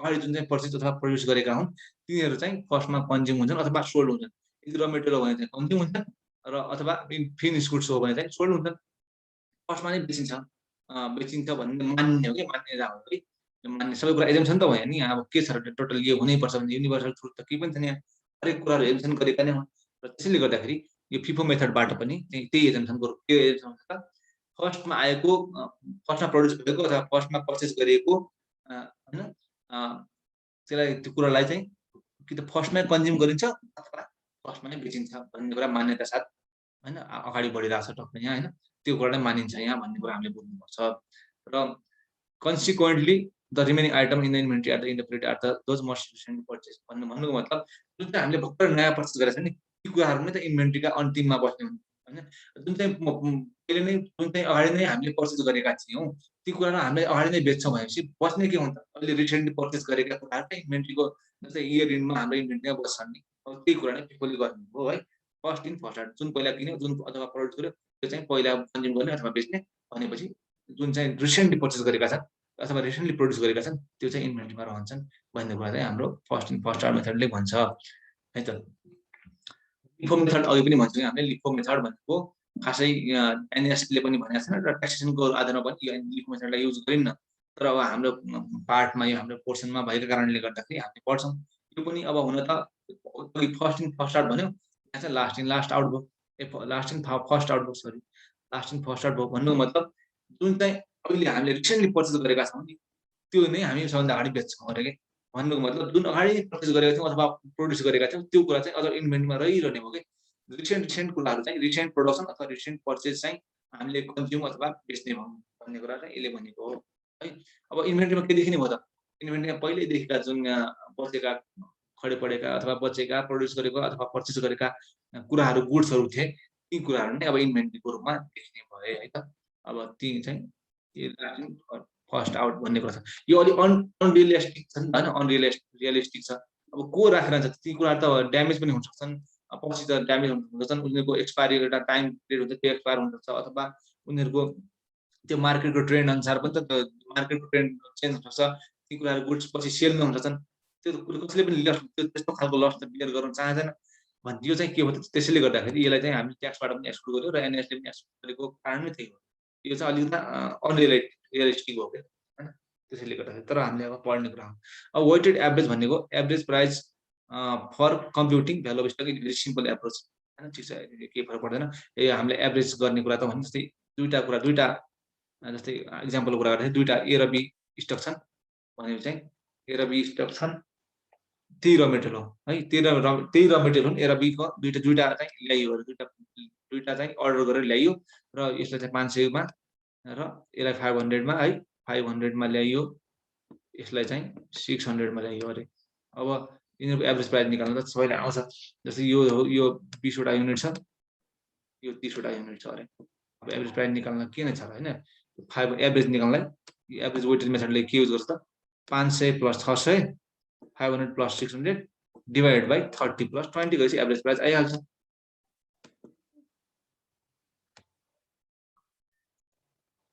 यस्तो हुन्छ। त्यही त त्यसैले त यो विभिन्न यो फर्स्ट इन फर्स्ट आउट कुराहरू छ नि, मिक्स हुने टाइप गुड्स भयो भने कुन फर्स्टमा आयो कुन लास्टमा कसरी थाहा हुन्छ, त्यो बेला फिफो कसरी युज गर्ने भन्ने कुरा हो है। अब यस्तो हो यो फिफो लिफो यी कुराहरू चाहिँ अब हामीले गुड्स कुनै पनि प्रडक्ट बनाउनलाई युज गर्ने कुराहरू होइन। अब कुनै पनि स्पेसिफिक प्रडक्ट बनाउनलाई नि र मेटेरियल ल्याइन्छ होला, जुन पाए त्यही र मेटेरियल राख्ने होला स्पेसिफिकली होइन। अनि त्यो कुरा गर्दाखेरि हामीले मेजर गर्न सक्ने भनेको नि त त्यही सेम मेटेरियल हुनु पर्यो नि त, त्यही आधारमा मेजर गर्नलाई कुन चाहिँ, किनकि एउटा जस्तै हामीले कुनै पनि कम्पनीले यी प्रडक्ट हामी बनाउँछौँ भन्ने हुन्छ। अब तिमीले भने मिक्सको कुरा छ, मिक्सको कुरा गर्दाखेरि त्यो जोइन्ट प्रडक्टभित्र पऱ्यो। अब हामीले त्यो कुरा यहाँ अहिले गरिदिनु भएको छैन, किन हामीले त्यो जोइन्ट प्रडक्टभित्र पऱ्यो। त्यो जोइन्ट प्रडक्ट पनि अहिले मसँग त्यो भनेर अहिले मान्छे र त्यो जोइन्ट प्रडक्ट दुईवटा प्रडक्ट मिलेर एउटा प्रडक्ट मिल्छ बन्छ नि, त्यो आधारमा चाहिँ पऱ्यो। त्यो जोइन्ट प्रडक्टको जोइन्ट प्रडक्टको कुरा बेग्लै हुन्छ है त, जोइन्ट प्रडक्टको पनि कुरा गर्नु लाग्छ मलाई त, मिक्सको कुरा त्यहाँनिर। अब यो एभरेज निकाल्ने कुरा मैले भन्छु।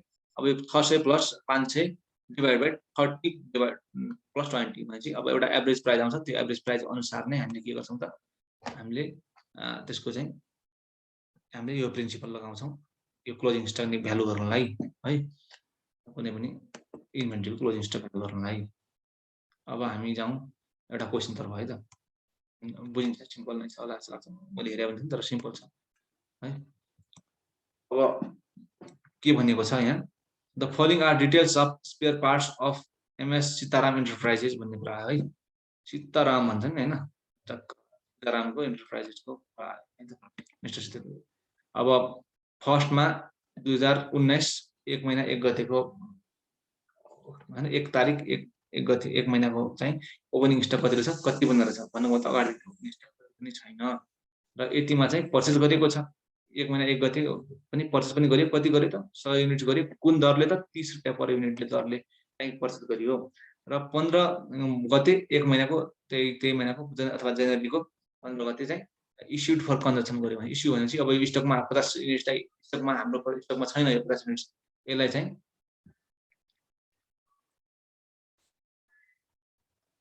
एकैछिन भाइ, म तिम्रो अनिल म हेर्छु अहिले है, एकैछिन यो पहिला क्वेसन गरौँ त्यसपछि अझ एनालाइसिस गरौँ है त। नारायण च्याट हेर्दै गर तिमी है, त्यो कुरालाई तिमी पनि डिल गर, म पनि गरौँ न ल। यो हेर है, यसमा चाहिँ के छ भनेपछि यो कुरा पहिला सक्छौँ है त, यो इम्पोर्टेन्ट हो, यो साइन्स क्वेसन एक्जाममा पनि आइरहेको हुन्छ। यो फिफो लिफो वेटेड एभरेजमा आधारमा गर भनेर है त, यो गरौँ त्यसपछि तिम्रो कुरामा जान्छ है त। अब इस्युड फर प्रोडक्ट कन्जम्सन भनेपछि अब यो 100 युनिट चाहिँ हामीसँग 50 युनिटलाई चाहिँ पठाइदियो अरे कन्जम्सन गर्नलाई भनेपछि हामीसँग बच्ने कति हो त, 50 मात्रै बच्ने, त्यसलाई कसरी यदि फिफोबाट हामीले चाहिँ एनालाइसिस त्यो त्यसको भ्यालु स्टक गर्न खोजे, स्टकको भ्यालु गर्न खोजेपछि के हुने, वेटेड एभरेजबाट गर्न खोजेपछि के हुने भन्ने कुरा चाहिँ हामीले यहाँबाट गर्छौँ है। अब अर्को चाहिँ पर्चेस गर्यो, अर्को चाहिँ इस्युड फर कन्जम्सन गर्यो र इस्युड फर कन्जम्सन अर्को पनि आयो, पर्चेस गर्यो 150 रुपियाँको दरले र इस्युड फर कन्जम्सन यो पनि आयो, अन्तिममा कति के बच्छ भन्ने कुरा नै हो है। अब के भन्यो त, स्टक चाहिँ देखाऊ अरे यो अन्तिममा यसको यतिमा 1319 मा चाहिँ स्टक देखाऊ भन्ने कुरा गर्यो र कुन मेथडबाट देखाउने अरे फिफो र वेटेड एभरेज र लिफो चाहिँ अब फिफो आएपछि लिफो पनि आइहाल्छ, त्यो सरस्वती भनौँ सिम्पल कुरा छ। लिफो पनि अब लास्ट इन फर्स्ट आउट र फर्स्ट इन फर्स्ट आउट त हो नि। अब त्यो फिफोमा हेर्नुपर्ने फर्स्ट इन फर्स्ट आउट जुन पहिला आएको छ त्यसलाई चाहिँ हामीले कन्जम्सन अथवा चाहिँ सेल अगाडि गर्छौँ र लास्ट इन लास्ट आउटमा चाहिँ फिफोमा लिफोमा चाहिँ जुन लास्टमा चाहिँ पहिले लेखिने थियो त्यसलाई चाहिँ हामी कन्जम्सन अथवा प्रोडक्ट हामी बेच्नलाई चाहिँ अगाडि चाहिँ भर्खरै जुन चाहिँ हामीले लिफोमा चाहिँ भर्खरै जुन हामीले पर्चेस गरेका थियौँ अथवा प्रड्युस गरेका छौँ त्यसलाई नै हामीले फर्स्टमा चाहिँ बेच्ने प्रायोरिटी दिन्छौँ अथवा कन्जम्सन गर्ने प्रायोरिटीको कुरा नै हो यहाँ है त। अब फिफोको कुरा गर्दाखेरि अब यो एउटा हाम्रो फर्मेट हुन्छ, यो फर्मेट चाहिँ हामीले बनाउनै पर्ने हुन्छ है। यो फर्स्टमा हामीले डेट लेख्छौँ, त्यसपछि रिसिप्ट लेख्छौँ, रिसिप्टभित्र पनि युनिट्स रेट एमाउन्ट हुन्छ र त्यसपछि गएर इस्युड हुन्छ, इस्युडभित्र पनि युनिट्स रेट एमाउन्ट हुन्छ र ब्यालेन्स हुन्छ। ब्यालेन्स भनेको अहिले कति बच्यो एउटा हुन्छ नि त, यो रिसिप्ट र इस्युडको दुईटै सबै कुराहरू यता गरेर अब ब्यालेन्स चाहिँ कति बच्यो भन्ने कुरा हुन्छ नि है।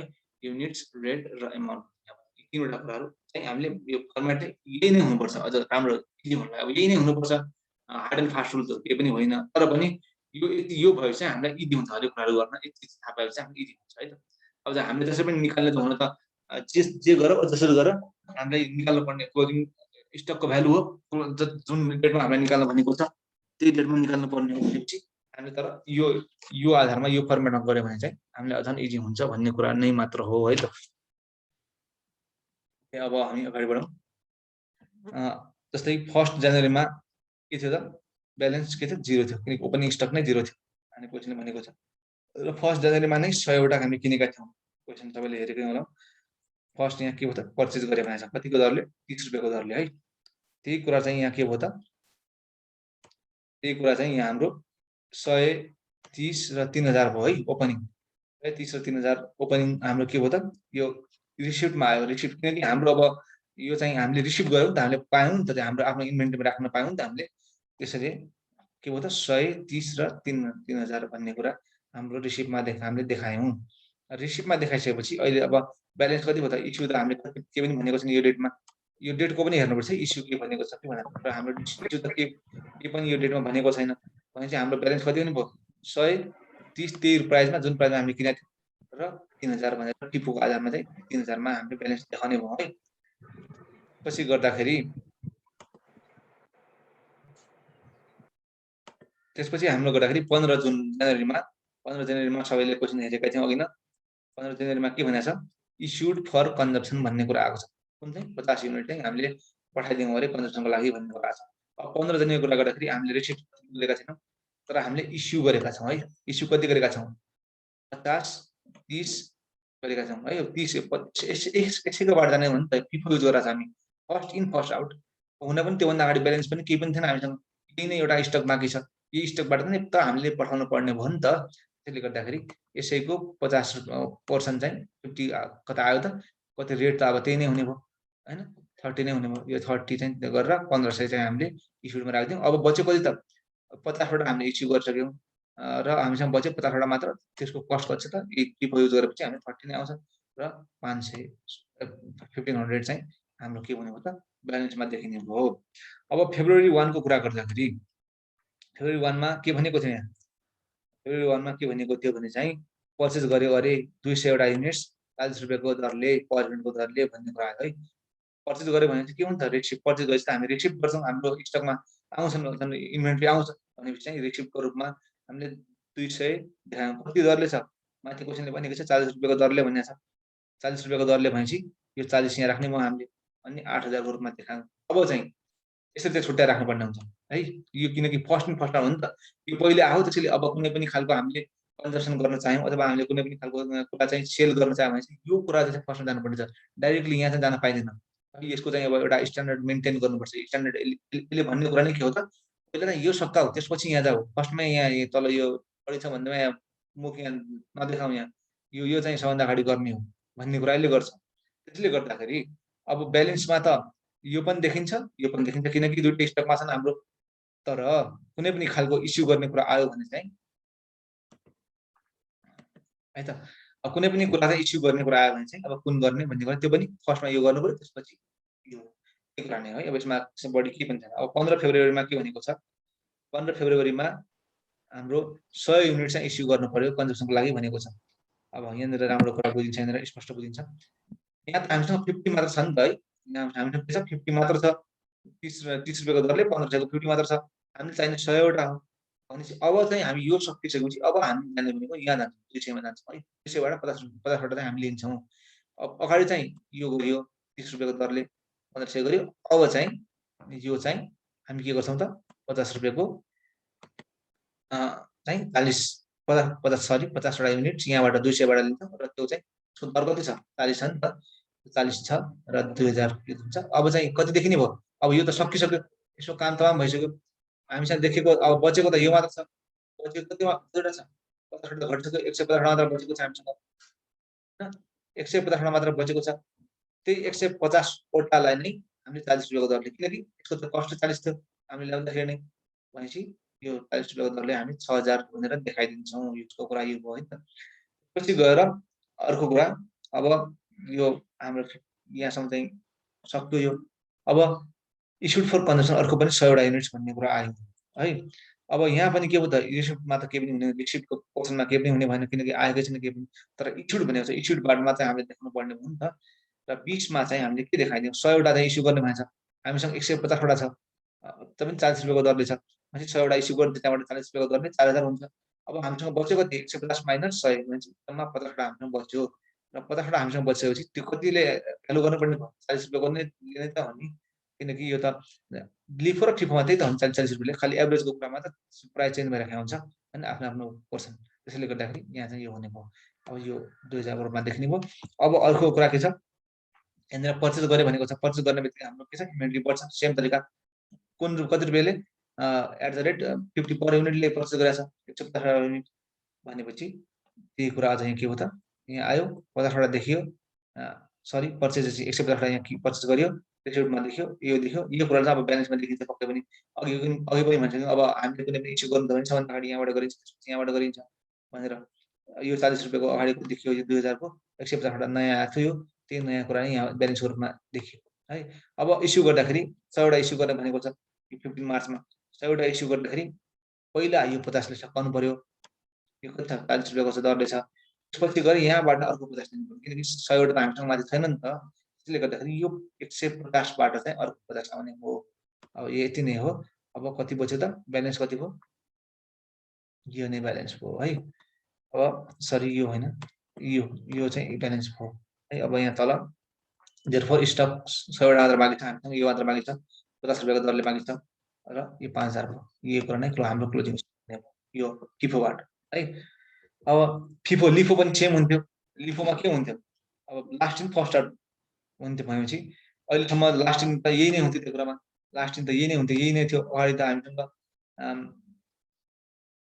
भर्खरै रिसेन्टली गरेको के थियो पर्चेज यो गरेको थियो यहीबाट नै हुन्थ्यो र इस्यु फर कन्जम्सन कुरा यही थियो अब पर्चेजको यहाँ भइसक्यो यहाँ आइसकेपछि चाहिँ अब यहाँबाट चाहिँ हामीले इस्यु गर्छौँ यो वाला पर्चेज सकेपछि मात्र हामी यो वाला पर्चेजमा जान्छौँ त्यसपछि जुन ब्यालेन्समा हुनु पर्थ्यो यो वाला पर्चेज सकिसकेपछि मात्र यो वाला पर्चेजमा जान्छौँ त्यसै गरेर यो जुन पर्चेज छ यो पर्चेजमा पुग्दाखेरि सबभन्दा अगाडि यो जुन इस्यु गरेको छ नि यो वाला इस्यु गर्दाखेरि यो 150 जुन छ यो वाला फर्स्ट सबभन्दा अगाडि युटिलाइज हुन्थ्यो 100 वटामा अनि बाँकीका जति पनि माथिको बच्या हुन्थे त्यो कुराहरू त रहि नै रहने भनेपछि लास्ट इन फर्स्ट आउट भएको कारण नामले नै भनेको कारणले गर्दाखेरि जुन चाहिँ रिसेन्टली हामीले पर्चेज गरेका थियौँ त्यो कुरा नै हामीले अहिले रिसेन्टली कन्ज्युम गर्छौँ अथवा हामीले रिसेन्टली प्रोडक्सनको तर्फमा लाग्छौँ अथवा सेल्स गर्छौँ है त त्यो कुरा नै हामीले बुझ्ने हो यसमा चाहिँ कसैलाई खासै कन्फ्युजन छ भने चाहिँ लेखौँ है त एकदम इजी छ यो कुरा चाहिँ त्यस्तो गाह्रो केही पनि छैन जो सबै एउटा कभर गरौँ कन्सेप्टहरू भन्ने कुरा हो है के कन्फ्युजन छ च्याटमा लेखौँ है त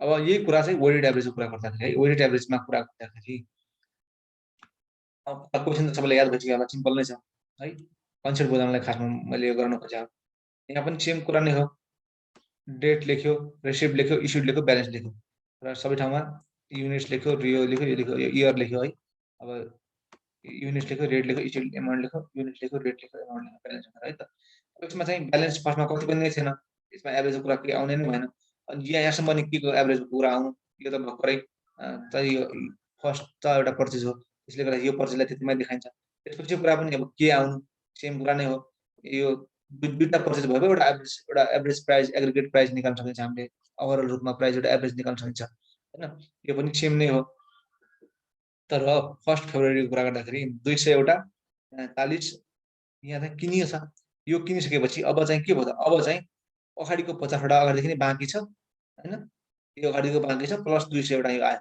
भनेपछि अघिको जस्तै हामीले छुट्टै छुट्टै देखाउँदैन यसमा अब 50 + 200 गरेर एउटा आउँछ र प्लस यो यता कति छ 50 सरी 1500 र 8000 छ भनेपछि 1500 + 8000 डिवाइडेड बाइ 50 + 200 गरेपछि आउँछ 38 प्राइस है आधारमा 250 इन्टु र 38 गरेर यति आउँछ आखिरमा ओभरअल कस्ट आउने उति नै हो कस्ट चाहिँ हामीले जोडेर राख्ने उति नै हो तर पर युनिट प्राइसमा है पर युनिट प्राइसमा चेन्ज आउने भएको कारणले गर्दाखेरि हामीले चाहिँ वेटेड एभरेज यसरी चाहिँ युज गर्छौं यो सेम कुरा हो अब इस्यु गर्दाखेरि यो रेट आयो नि हाम्रो नयाँ रेट त एभरेज रेट यो हो नि त हामी वेटेड एभरेज गरेका छौं त्यो हामीले भुल्नु भएन र यो रेट हो हाम्रो भनेपछि अब इस्यु गर्दाखेरि 100 वटा इस्यु गर्नुपर्ने छ भने यहीबाट 100 इस्यु गर्यो र यही रेटमा गर्यो अब अगाडिको 30 अथवा 40 भन्ने कुरा भएन रहेन अब सिधै हाम्रो के हो त यो रेट हामीले एभरेज रेट नै युज गरियो र यसलाई यसरी युज गर्यो, यो कुरा बच्यो कति यति बच्यो, अर्को पनि 100 वटा इस्यु गरिरहेछ, यो पनि यही रेटमा गर्यो। र अर्को अब नयाँ अब ध्यान दिनुपर्ने कुरा, अब चाहिँ नयाँ पर्चेज भयो एउटा है अर्को है। अब नयाँ पर्चेज 150 वटा भयो, अगाडि कति बाँकी छ ब्यालेन्समा 50 वटा बाँकी छ, कति रेटले 38 को रेटले 1900 वटा रुपिसको है भन्दाखेरि अब 50 प्लस 150 200 वटा युनिट हुने भयो र 1900 प्लस 7500 चाहिँ हाम्रो टोटल कस्ट हुने भयो। 1900 प्लस 7500 डिभाइडेड बाई 200 हामीले गऱ्यौँ भने चाहिँ टोटल युनिट 200 डिभाइड बाई 9400 गऱ्यौँ भने चाहिँ 47 आउँछ। त्यो आधारमा चाहिँ ओभरअल रूपमा देखिने त यो हो 47 को एउटा के हो त हाम्रो रेट देखिने भयो। अब यहाँ इस्यु पनि गरेको छ भने चाहिँ 100 को इस्यु गरेको छ, 100 वटा इस्यु गरेको छ, त्यो कुन रेटमा आउँछ त यही रेटमा नै हुन्छ, 47 मा नै इस्यु गरिन्छ र हाम्रो 4700 देखिन्छ है। भनेपछि यसरी चाहिँ हाम्रो यो 4700 मा चाहिँ भ्यालु गरिने भयो यसलाई चाहिँ। र ब्यालेन्स हामीले चाहिने त खास ब्यालेन्स हो नि त, किनकि हामी इन्भेन्ट्रीको स्टक निकाल्न खोजेको, इन्भेन्ट्री भनेको जुन चाहिँ हामीसँग बचिरहेको छ, जुन चाहिँ हामीसँग छ अहिले हाम्रो जुन डेटमा हामीले निकाल्न खोजेका हौँ, त्यसपछि हाम्रो यो बचेको यो कुरा नै हामीले इन्भेन्ट्रीको रूपमा पाउँछौँ है त। कसैलाई पनि केही कुराहरू कन्फ्युजन छ भने चाहिँ भन्न हुन्छ है। ओके क्लियर छ अरे सुरजले। ल नारायण तिमीले क्वेसन पढ्यौ उसको श्यामको अनिलको? मेरोमा चाहिँ देखिएको थिएन, प्राइभेट मेसेज आएको थियो होला, मैले फेरि अर्को मोबाइलबाट हटाएर ल्यापटपबाट जोइन गरेँ कि, अनि त्यो देखिँदैन रहेछ। र खै त म त्यो पोस्ट गर्छु, तिमी पनि एनालाइसिस गर्दै गर, अहिले म अगाडि बढाउँछु, म पनि एनालाइसिस गर्छु। ओके यो हो, I mean for example biscuit company छ अनि पिठोहरू छ इन्भेन्ट्रीमा डिफ्रेन्ट टाइममा किनेको छ, हो त्यस्तो त्यसमा चाहिँ कन्ज्युम कुन बेला ल्याएको स्टक भयो कसरी थाहा हुन्छ भन्ने कुरा भयो। अलि अझ क्लियर भएको छ। इक्जाम्पल बिस्कुट कम्पनीको छ, पिठोहरू इन्भेन्ट्रीमा छ होइन, डिफ्रेन्ट टाइममा किनेको, त्यस्तो केसमा कन्ज्युम कुन बेला ल्याएको स्टक हो, त्यही त कुन लाउने भन्ने कुरा हो नि त। उसले कुन चाहिँ अब फिफो लाउँछ कि लिफो लाउँछ कि त्यही कुरा त म्याटर गर्ने भयो होइन। कुन कन्ज्युम गर्यो भने चाहिँ फिफो लाउँछ भने फिफो कन्ज्युम फिफो अनुसार त फर्स्ट जुन चाहिँ फर्स्टमा ल्याएको थियो त्यही कन्ज्युम गर्नुपर्ने भयो होइन। यदि लिफो लाउँछ भने चाहिँ जुन चाहिँ फर्स्ट रिसेन्टली किनेको छ, जुन पिठो रिसेन्टली किनेको छ त्यही कन्ज्युम गर्नुपर्ने भयो होइन। अब त्यही कुरा नै भयो क्या, कुन कन्ज्युम केसमा कुन चाहिँ कन्ज्युम कुन बेला ल्याएको स्टक भयो कसरी थाहा पाउने भन्ने कुरा, यही कुरा नै अब थाहा भइहाल्छ नि। अब रिसेन्टली ल्याएको लिफो होला, उसले चाहिँ लिफो अगाडिदेखि नै ल्याएर यो यस्तो हो। लिफो फिफो भनेको के हुनु भने चाहिँ यिनीहरू एकाउन्टिङ पोलिसिजहरू हुन् क्या। एकाउन्टिङ पोलिसिजहरू के भन्छ एकाउन्टिङ हाम्रो कन्सिस्टेन्सी रुलले तिमीले पढेको होला। एकाउन्टिङ पोलिसी चाहिँ जुन निरन्तर रूपमा त्यही ल्याएर आउनुपर्छ भन्ने कुरा हुन्छ।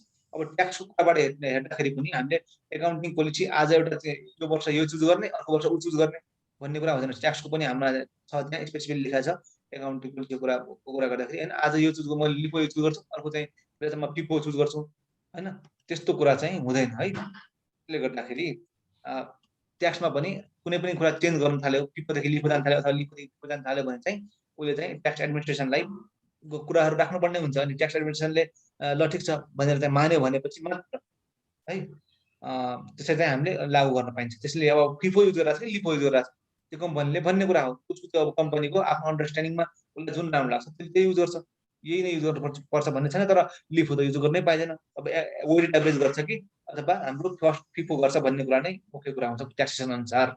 र अर्को कुरा अनिल भाइको, अनि मिक्स भएको हुन्छ नि त सबै पिठोहरू, अनि कुन फर्स्टमा ल्याएको कुन लास्टमा ल्याएको छ थाहा पाउने हो, त्यही त मिक्स भएको हुन्छ भन्ने कुरा छ। यसरी चाहिँ कम्पनीहरूमा मिक्स सबै ल्याएर एकै ठाउँमा पार्ने गरिनु भयो है।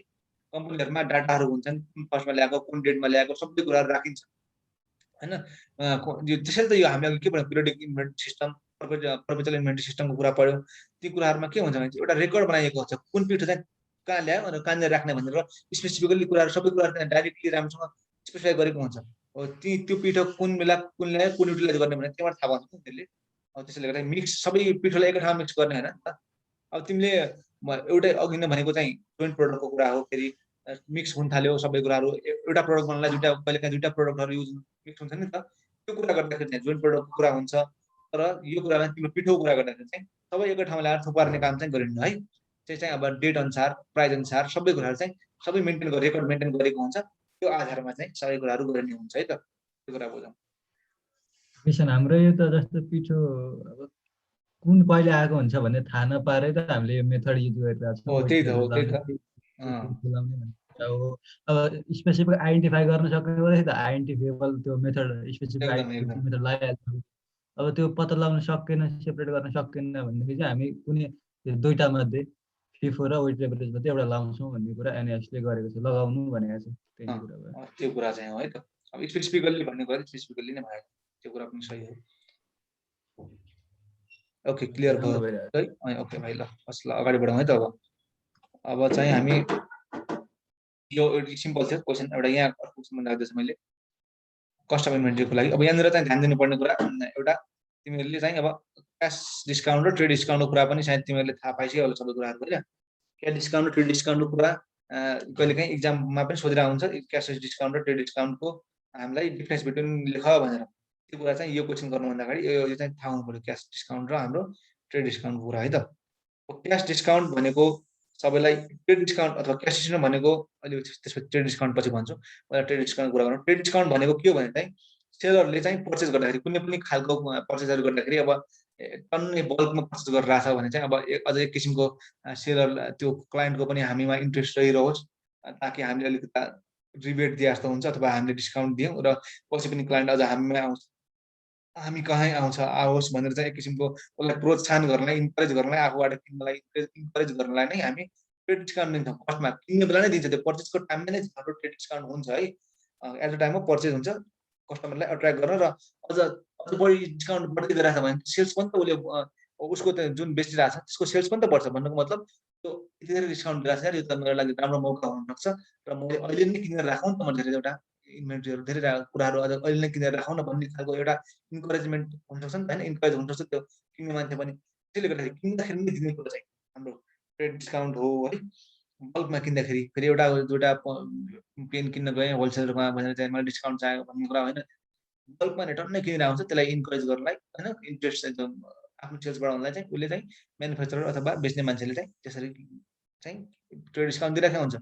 क्यास डिस्काउन्टको कुरा गर्दाखेरि क्यास डिस्काउन्ट भनेको जहिले पनि हाम्रो कहिलेकाहीँ अब यस्तो हुन्छ कि कहिलेकाहीँ ढिलो गर्नलाई ढिलो गरिदिएर आउँछ पे गर्नलाई ढिलो गरिदिएर आउँछन्। अब कस्टमरहरूले अब उनीहरूले सेलर्सहरूलाई पैसा चाहिरहेको हुन्छ, त्यसले गर्दाखेरि उनीहरूलाई अब इन्स्ट्यान्ट पेमेन्ट होस् इमिडिएटली पेमेन्ट होस् भनेर चाहिँ अब तपाईँलाई यस्तो क्यास डिस्काउन्ट दिएँ मैले, ल अब पे गरिदिनुहोस् न त, यति तपाईँलाई अहिले पे गर्नुभयो भने चाहिँ म तपाईँलाई क्यास डिस्काउन्ट दिन्छु भन्ने कुरा हुन्छ नि हो। त्यो कुरा चाहिँ अब त्यो बेच्नुभन्दा अगाडि नै भनौँ न सिधा कुरा गर्दाखेरि सरसरी पर्चेस गर्ने बेलामा नै कि पर्चेस गरिसकेपछि कुराहरू हुन्छ। पेमेन्ट गर्ने बेलामा चाहिँ अब त्यो इन्स्ट्यान्टको रूपमा चाहिँ पैसा चाहियो सेलरलाई भने चाहिँ इन्स्ट्यान्ट रूपमा चाहिँ त्यो आधारमा चाहिँ क्यास डिस्काउन्ट चाहिँ दिने गरेको छ है। अब इक्जाम्पलको क्यास डिस्काउन्ट चाहिँ अफर के बेला गरिन्छ at the time of when seller offers payment and is calculated as an additional deduction on printed invoice। Additional deduction रूपमा ट्रेड डिस्काउन्ट त घटाइन्छ त्यसरी यहाँ हाम्रो क्यास डिस्काउन्ट भनेर चाहिँ यो घटाएको छ नि एडिसनल डिस्काउन्ट हो नि त हो, त्यो आधारमा देखाइन्छ। यो चाहिँ इन्स्ट्यान्ट पेमेन्ट होस् भनेर चाहिँ एउटा खालको इन्करेजमेन्ट गर्नलाई हो। यहाँसम्म चाहिँ सेल्समा इन्क्रिज वृद्धि गरोस्, सेल्स चाहिँ किनोस् बढी किनोस् हामीलाई बढी प्रफिट हुन्छ भनेर चाहिँ त्यो आधारमा गरिन्छ। यो चाहिँ क्यास डिस्काउन्ट चाहिँ यो जुन 1000 छ यो चाहिँ इन्स्ट्यान्ट पेमेन्ट गरोस् है। अहिले यति मैले क्यास डिस्काउन्ट दिदिएँ भने चाहिँ इन्स्ट्यान्ट पेमेन्ट गरेपछि त उसलाई फाइदा हुन्छ नि त। इन्स्ट्यान्ट पेमेन्ट क्यास डिस्काउन्ट दिएर चाहिँ कसरी फाइदा हुन्छ भन्ने कुरा पनि आउन सक्छ, किनकि हरेक पैसाको टाइम भ्यालु अफ मनी भन्ने कुरा तिमीले सुनेको छौ कि छैनौ होइन।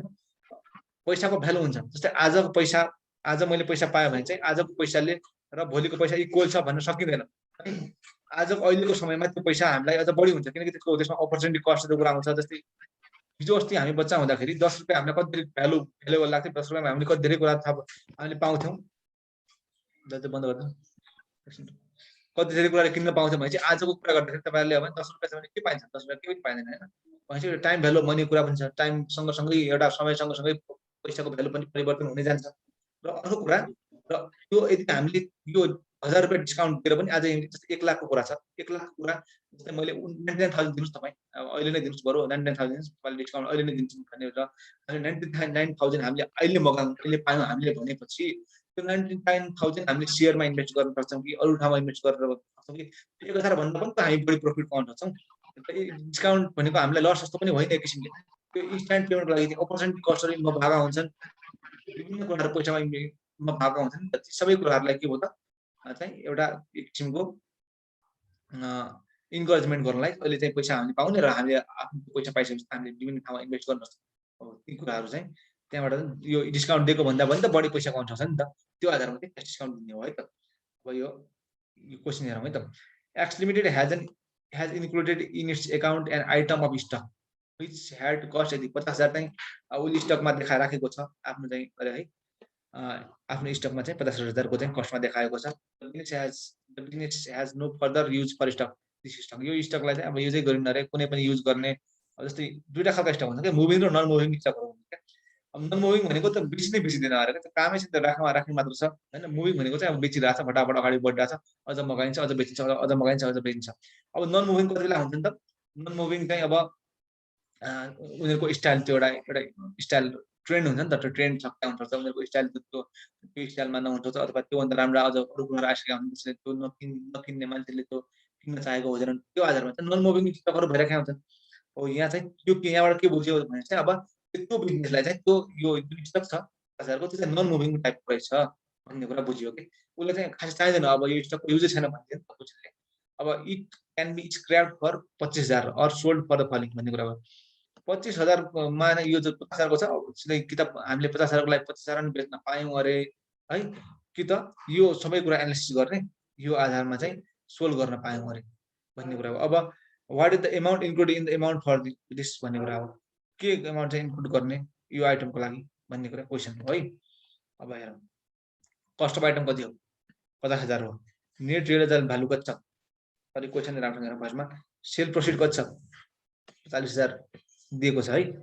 यदि चाहिँ यो 25,000 स्क्रैप गर्ने हो भने चाहिँ यो कुरा चाहिँ यो प्रक्रियामा जानु पर्यो भने चाहिँ सेल प्रोफिट 40,000 दिएको छ, क्रेडिट डिस्काउन्ट दिएको छ 4,000, 36,000 भयो, 36,000 बाट 1,000 दिएको छ, 1,000 चाहिँ क्याश डिस्काउन्ट दिएको छ र कस्ट अफ डिस्पोजल पनि अब त्यो अब हामी जस्तै कुनै कुराहरू चाहिँ कुनै फ्याक्ट्री बन्यो भने चाहिँ फ्याक्ट्री बन्यो भन्नेमा फ्याक्ट्रीबाट जति कमाउँथ्यो हामीले कमायौँ अरे, तर यदि चाहिँ फ्याक्ट्रीको ठाउँमा हामीले एउटा घर बनाउन चाह्यौँ भने चाहिँ फ्याक्ट्रीलाई डिस्ट्रोय गर्नलाई पनि त पैसा लाग्छ नि त, फ्याक्ट्रीलाई त्यहाँबाट रिप्लेस गर्न त्यहाँबाट निकाल्नलाई पनि त पैसा लाग्छ नि त। हो त्यो भनेको कस्ट अफ डिस्पोजल हो, डिस्पोज गर्नलाई पनि पैसा लागेको जुन कुरा हुन्छ यो चाहिँ डिस्पोजल कस्ट अफ डिस्पोजल हो। भन्नुको मतलब यहाँ चाहिँ के बुझ्यो त, यो नन मुभिङ जुन इन्भेन्ट्री छ त्यो नन मुभिङ इन्भेन्ट्रीलाई डिस्पोजल गर्नलाई पनि 2500 चाहिँ कस्ट लागिरहेछ भनेपछि त्यो पनि एक किसिमको कस्ट भयो, त्यो पनि घट्छ 32,500 मा देखियो। यो चाहिँ हुन्छ भन्ने कुरा आयो। अब हामी एनालाइसिस गर्छौँ, नेट रियलाइजेबल भ्यालु निकाल्छौँ। फर्स्टमा नेट रियलाइजेबल भ्यालुमा हामीले एउटा ध्यान दिनुपर्ने कुरा हाम्रो चाहिँ के हुन्छ त, हाम्रो नेट रियलाइजेबल भ्यालुमा चाहिँ क्यास डिस्काउन्टको कुरा आउँदैन, तल पनि लेखिन्छ लेख्न गर्नुलाई है। पहिला कस्ट दिएको छ 50,000 र सेल प्रफिट छ 40,000 क्वेसन दिएकै छ, क्रेडिट डिस्काउन्ट घटायौँ 36,000 आयो, 36,000 बाट यो पनि हामीले त घटाउनै पर्यो, यो पनि हाम्रो कस्ट हो, यो पनि घटायौँ, हाम्रो चाहिँ यति आउँछ नेट रियलाइजेबल भ्यालु। र त्यसमा चाहिँ क्यास डिस्काउन्ट चाहिँ हामीले एक्सक्लुड गर्नुपर्छ। क्यास डिस्काउन्ट चाहिँ statement of profit and loss एकाउन्टमा देखिन्छ एज अ डिस्काउन्ट भनेर हामीले सबैले पिएल एकाउन्ट बनाइसक्नु भयो होला, पिएल एकाउन्ट बनाउँदा हाम्रो फाइनल एकाउन्टको कुरामा गर्दाखेरि हैन त्यहाँ डिस्काउन्ट भन्ने जुन पोर्सन छ त्यो भनेको क्यास डिस्काउन्टको कुरा आएको हुन्छ। त्यहाँ त्यो क्यास डिस्काउन्टलाई हामीले तलतिर कहाँ देखाइन्छौँ, पिएल एकाउन्टमा देखाउँछौँ, पिएलको डेबिट साइडमा भनौँ अझ है, त्यो कुरा नै हो। अब यहाँनिर लोअर अफ कस्ट र नेट रियलाइजेबल भ्यालु भयो, लोअर अफ कस्ट कति भयो 50,000 नै छ कस्ट, त्यही नै हुने भयो, घटेर त कस्ट नै हानिकारे। र अब नेट रियलाइजेबल भ्यालु कति छ 30,500 छ, यो कुरालाई यो आधारमा देखाउँछौँ भन्ने कुरा। अब यहाँनिर स्क्रैप त 50-25,000 मा गर्ने भनेको थियो, तर एज अ रेसनल कुरा, रेसनल मान्छे एउटा हामी एउटा सामान्य मान्छे, हामीले बुझ्ने मान्छे, हामी पैसाको व्यापार गर्ने मान्छे हैन, पैसासँग खेल्ने मान्छेले अब 25,000 बेच्छ त कहीँ हैन, 25,000 त पक्कै बेच्दैन नि त उसले बेच्ने भनेको त यति उसले जति गरेर पनि यति 33,000 मा कमाइरहेछ भने चाहिँ 33,000 को कुरा आउँछ नि त, 25,000 तिर उ सोच्दैन नि त मान्छे। अब चाहिँ हामीले देखाउँदाखेरि कि त कस्टमा देखाउनु पर्यो कि त नेट रियलाइजेबल भ्यालुमा देखाउनु पर्यो। हामीले क्वेसन पनि अघि पनि हामी इन्भेन्ट्रीको भ्यालुएसन कसरी गर्छौँ भनेको थियौँ, कस्ट र net NRB which value is lower भनेको थियौँ, त्यही कुरा नै यहाँ लागु हो, स्क्रैपको कुरा यहाँनिर आएन। नारायण एकदम ठिक छ, हाम्रो कुरा त्यही नै भयो। त दुईटा उसमा चाहिँ हाम्रो एनआरबी दुईटा एनआरबी भए हैन, त्यो रियलाइज गर्न सक्ने कुरा भए। त्यसमा चाहिँ जहिले पनि मल्टिपल एनआरबी छ भने चाहिँ हाम्रो अलिक हायर उसलाई चाहिँ लिनुपर्छ भन्ने चाहिँ NF2 ले क्लियरली भनेको छ, लिगल प्रोभिजन भयो। त्यही भएर हामीलाई जहिले पनि हायर आउँछ। लोजिकल्ली भन्नुपर्दा किसानले भनेको कुरा भइहाल्यो, लोजिकल्ली पनि 33,500 आउनु चाहिँ राम्रो, तर NS2 ले पनि के भनेको छ, मल्टिपल एनआरबी आयो भनेदेखि चाहिँ हायर वाला चाहिँ लिनुपर्छ जहिले पनि यो क्याल्कुलेट गर्दाखेरि भन्ने कुरा हो। त्यही भएर 33 त्यो कुरा भनेकै छ अब हैन, मलाई ट्याक्कै थाहा भएन, अहिले उसले भनिहाल्यो। त्यो कुरा भनेकै छ भने चाहिँ हामीले आफ्नो rational investor as a rational person पनि हामीले युज यही नै गर्ने थियौँ। अब त्यो एनएस पनि यसरी प्रिपेयर गरेको हुन्छ, रेसनल तरिकाले नै प्रिपेयर गरेको हुन्छ एनएस पनि। एनएस पनि अन्दाज प्रिपेयर गरेको हुँदैन। एनएस पनि अब हामी सामान्य मान्छेले के गर्छ है भनेर सोचेर नै प्रिपेयर गरेको हुन्छ। त्यसले एनएसले पनि मल्टिपल छन् भनेपछि चाहिँ जुन आयो चाहिँ त्यसलाई नै लिने भन्छपछि अब हामीले यही लिन्छौँ। यो आधारमा नै हामीले के गर्छौँ कम्पेरिजन गर्छौँ भनेपछि 25,000 को कोही कुरा पनि आउने भएन र क्यास डिस्ट्रिब्युसन कुरा त हामीले भन्ने कुरा भयो है त। ओके, केही पनि कुराहरू छन् कसैका च्याटमा लेखौँ त ल, बुझिया छ भने बुझिया छ लेखौँ मजाले होइन, छैन भने केही कुरा बुझ्न बाँकी छ त्यो कुरा लेखौँ है त। अनि अब अर्को कुरा गर्दाखेरि आइटा comparison of cost and net realisable value भन्ने कुरा है। अब नेट रियलाइजेबल भ्यालु र नेट कस्टलाई चाहिँ कसरी हामीले कम्पेयर गर्नु सक्छौँ, कुन कुन आधारमा कम्पेयर गर्न सक्छौँ भन्ने कुरा हो। आज चाहिँ हामी यो कुरा मात्र पढ्छौँ है, यति मात्र पढ्छौँ। त्यसपछि भोलि चाहिँ सर्टेन पोर्सन चाहिँ भोलि गरौँला। यो कुरा चाहिँ सक्छौँ आज है त। आइटम बाई आइटम मेथडबाट गर्न सकिन्छ, ग्रुप मेथडबाट गर्न सकिन्छ, एग्रिगेट मेथडबाट गर्न सकिन्छ। आइटम बाई आइटम भनेको हरेक आइटमलाई इन्क्लुड गर्दै उसको एनआरपी र कस्ट कम्पेरिजन गर्ने। उच्च लोअर त हामीलाई थाहै छ होइन, त्यो आधारमा चाहिँ उसको चाहिँ आइटम बाई आइटम हरेक आइटमको चाहिँ गर्ने। ग्रुप भनेको एउटा सर्टेन ग्रुप हुन्छ, यो ग्रुपमा यो आइटम पर्छ भनेर छुट्याइदिएको हुन्छ। त्यो आधारमा त्यो ग्रुप मात्र हेर्ने। अब ग्रुप एग्रिगेट भनेको चाहिँ अब एग्रिगेट आधारमा चाहिँ सबैको के कसरी लिने भन्ने कुरा हुन्छ। म्युट गरौँ है त ल। ओके, अगाडि बढौँ है त। यहाँ हेर्छौँ हामी from the following data calculate the value of each stock to be सोन भन्ने कुरा है। योबाट गर्ने योबाट गर्ने योबाट गर्ने, यो पनि सायद मेरो विचारमा आएको जस्तो लाग्छ मलाई है क्वेसन एक्जाममा। तै पनि बुझि त राख्नु पर्यो, सिम्पल कुरो छ होइन। आर्टिकल छ, ग्रुप छ, ग्रुप पनि दिएको छ ग्रुप गर्नलाई होइन, नम्बर युनिट्स दिएको छ, कस्ट पर दिएको छ, नेट एनआरपी पनि दिएको छ, अनि रियलाइजेसन एक्सपेन्स पनि दिएको छ है। यी सबै कुराहरू दिएका छन्। अब हामीले अब हेरौँ त यहाँ ओके हेरौँ।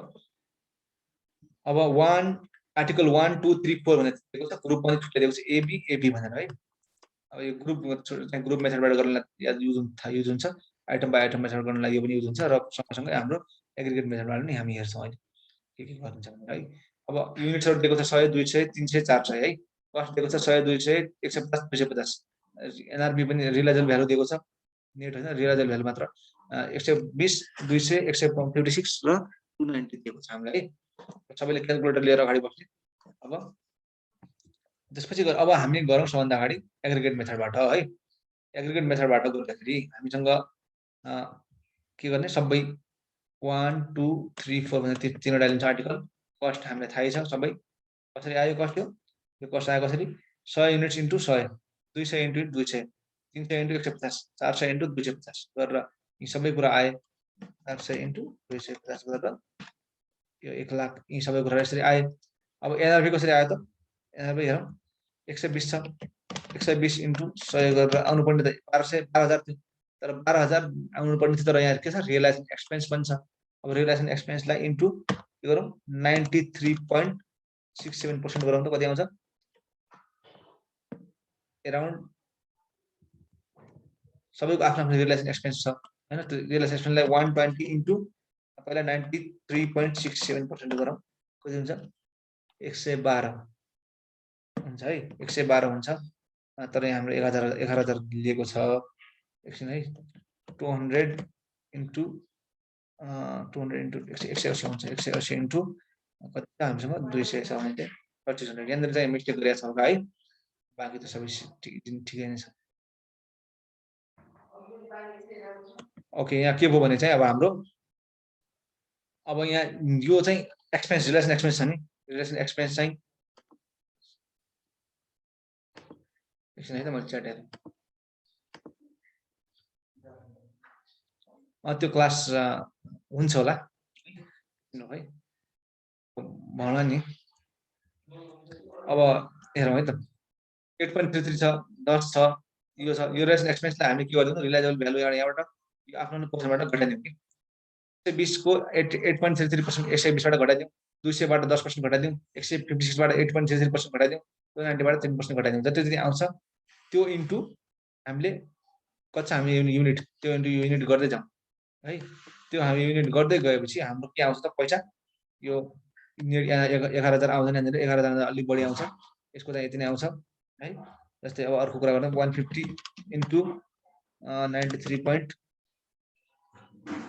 सरी 91 भयो त है 8 भनेपछि 100 माइनस 8.33 कति हुन्छ के छ 91.67 है 91.67 अब 120 इन्टु 91.67% गरेपछि 11,000 ट्याक्कै आउँछ है त सकियो पनि ठिक छ मैले झुक्केँ यो छ 1000 आउँछ यो पनि हामीले 10% घटायो भने चाहिँ 200 बाट 10% भनेको कति हो 180 हो 180 इन्टु हाम्रो 200 गरेपछि चाहिँ यति नै आउँछ 36,000 र 156 इन्टु 91.67 गरे भने चाहिँ यति नै आउँछ है अनि यहाँ चाहिँ 10% घटायो भने 290 बाट यति नै यो 290 इन्टु 90% गरौँ त्यो 290 इन्टु 90% इन्टु 400 गऱ्यो भने चाहिँ हाम्रो यति आउँछ ओभरअल रूपमा यसरी आयो यो भने एग्रिगेट मेथड थियो है एग्रिगेट मेथड भनेको यो सबै यो कम्पेरिजन गर्ने एग्रिगेट मेथडमा चाहिँ अब एग्रिगेट मेथडमा हामीले के कम्पेयर गर्नु यो ठुलो छ कि यो ठुलो छ हामीले लोअर लिने हो भने त कुन सानो छ त्यो लिने हो नि त हामीले यो सानो छ भने चाहिँ हामीले यो चाहिँ लिने भयौँ एग्रिगेट मेथडबाट है त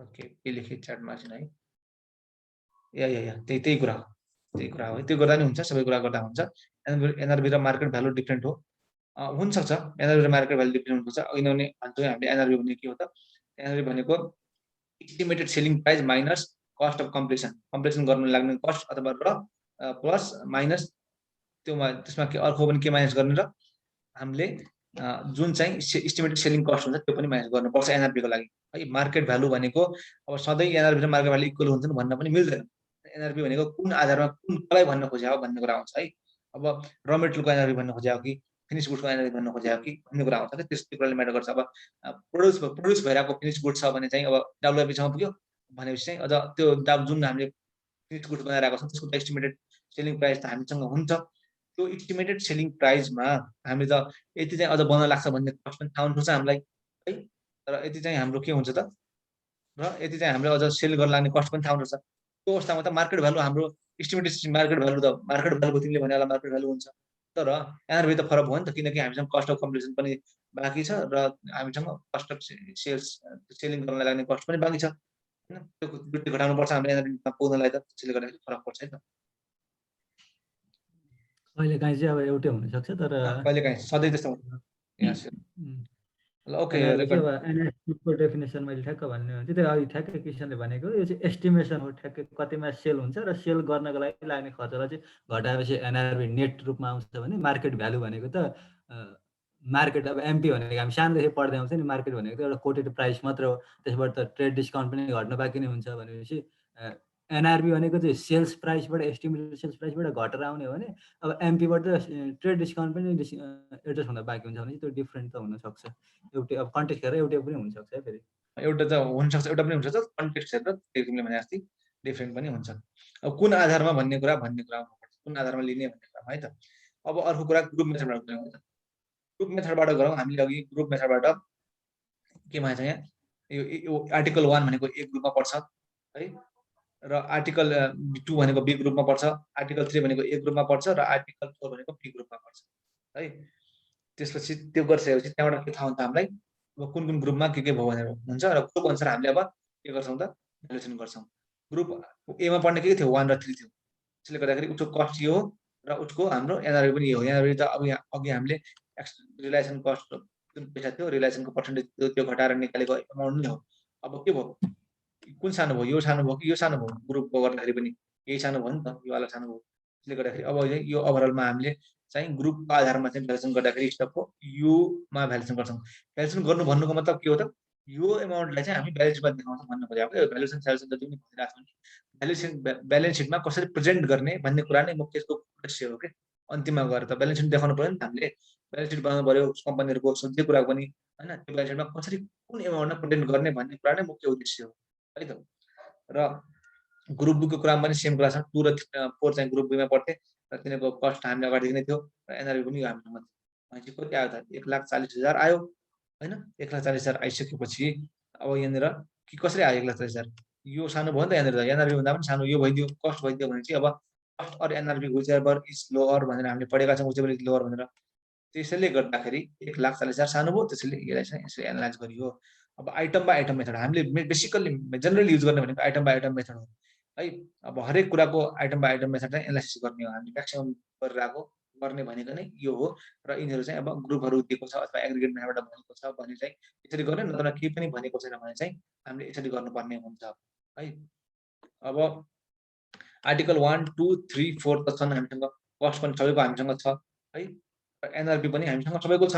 अब सबैको एनआरबी कस्ट र NRV which is lower for every article है, यो लेख्ने जनार्दन यो मध्ये सानो कुन छ, यो सानो छ, यो र यो मध्ये सानो कुन छ, यो सानो छ, यो र यो मध्ये सानो कुन छ, यो सानो छ, यो र यो मध्ये सानो कुन छ, 1 लाख सानो छ। ओभरअलमा यति यो एमाउन्टलाई चाहिँ हाम्रो ब्यालेन्स सिटमा चाहिँ इन्भेन्ट्री भनेर देखिने भयो अब है। यो आर्टिकल 1 2 3 4 को इन्भेन्ट्रीको एमाउन्ट कति हुनुभयो त 188,900 हुनुभयो।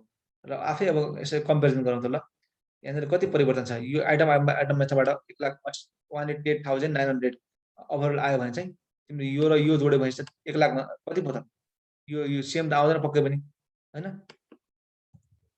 कति आउँछ 1,40,000 प्लस 53,900 गरेपछि कति आयो 193,900 आयो यहाँ एमाउन्ट है। यो आधारमा हेरौँ 194,300 आयो भने चाहिँ हरेक तरिकाबाट बेग्लै बेग्लै हुन्छ क्या। त्यसले गर्दाखेरि तरिकाले पनि म्याटर गर्छ, त्यसैले पनि त लिफो र फिफो पनि म्याटर गरिरहेको नि त। त्यसैले लिफोलाई हामीले ट्याक्सेसनमा नै इन्क्लुड नगर्ने, त्यो अलिकति इरेसनल भयो अथवा अनरियलिस्टिक भयो भनेर त्यसलाई एक्सक्लुड गरेको छ हैन। त्यसले यो कुराहरू हुन्, यस्तै कुरा हुन्।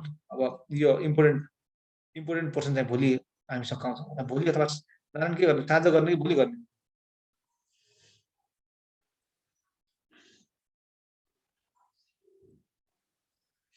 सबैजना केटो नारायण ल ठिक छ है त। नोटिस आउँछ अब इम्पोर्टेन्ट पर्सन जुन चाहिँ इक्जामको लागि जुन इम्पोर्टेन्ट छ मेन, ओके हुन्छ ल साँझ नै गरौँला सकेसँग है त। नोटिस आउँछ त्यहाँ, म बोल्दै चाहिँ रहेछु तर माइक चाहिँ पुरै बन्द गरेर बोलिरहेको रहेछु कि त्यही भएर। ठिक छ साँझ गर्दा हुन्छ। ल ओके साँझ नै गरौँला है त। अब इक्जामको कुरा अहिले आउँदैन, इक्जाम अहिले नै होला जस्तो छैन कि अब यो अलि अब अप्ठ्यारो नै छ नि त। हुन्छ भोलि गर्ने कि साँझ गर्ने अहिले पछि कुरा गरौँला है त। इफेक्ट भोलि बिहान गर्दा नि हुन्छ हुन त, तर लेट्स सी है त। अब भोलि बिहान हाम्रो टाइम मिल्दैन, फेरि यस्तो छ नि त भोलिदेखि अफिस लाग्ने जस्तो छ है। त्यसले गर्दाखेरि साँझ नै गर्ने कोसिस हुन्छ कि के हुन्छ आज एकछिन पछि बुझेर गरौँला है त। अब यस्तो छ भोलि इक्जाम अहिले नै हुँदैन, त्यही हो। अब सबै बुझ्दाखेरि अगस्तसम्म हुनुपर्ने हो, यदि साथै हुने नै हो भने चाहिँ, अथवा साउन अथवा भाद्रमा यी दुईटा मध्येमा हुनुपर्छ, नत्र मङ्सिरमा जान्छ है। अब यो लकडाउन खोलिरहेछ, लकडाउन खोलियो राम्रो भयो भने चाहिँ अब भइहाल्छ होला, त्यसमा के छ तयारी गरिराखौँ न है। हुन्छ ल हुन्छ, भोलि गरे पनि साँझ गरे पनि आउनु नि, अब तिमीहरूलाई नै त हो नि हो ल है त। आजलाई यति नै गरौँ। Thank you everyone, have a great day.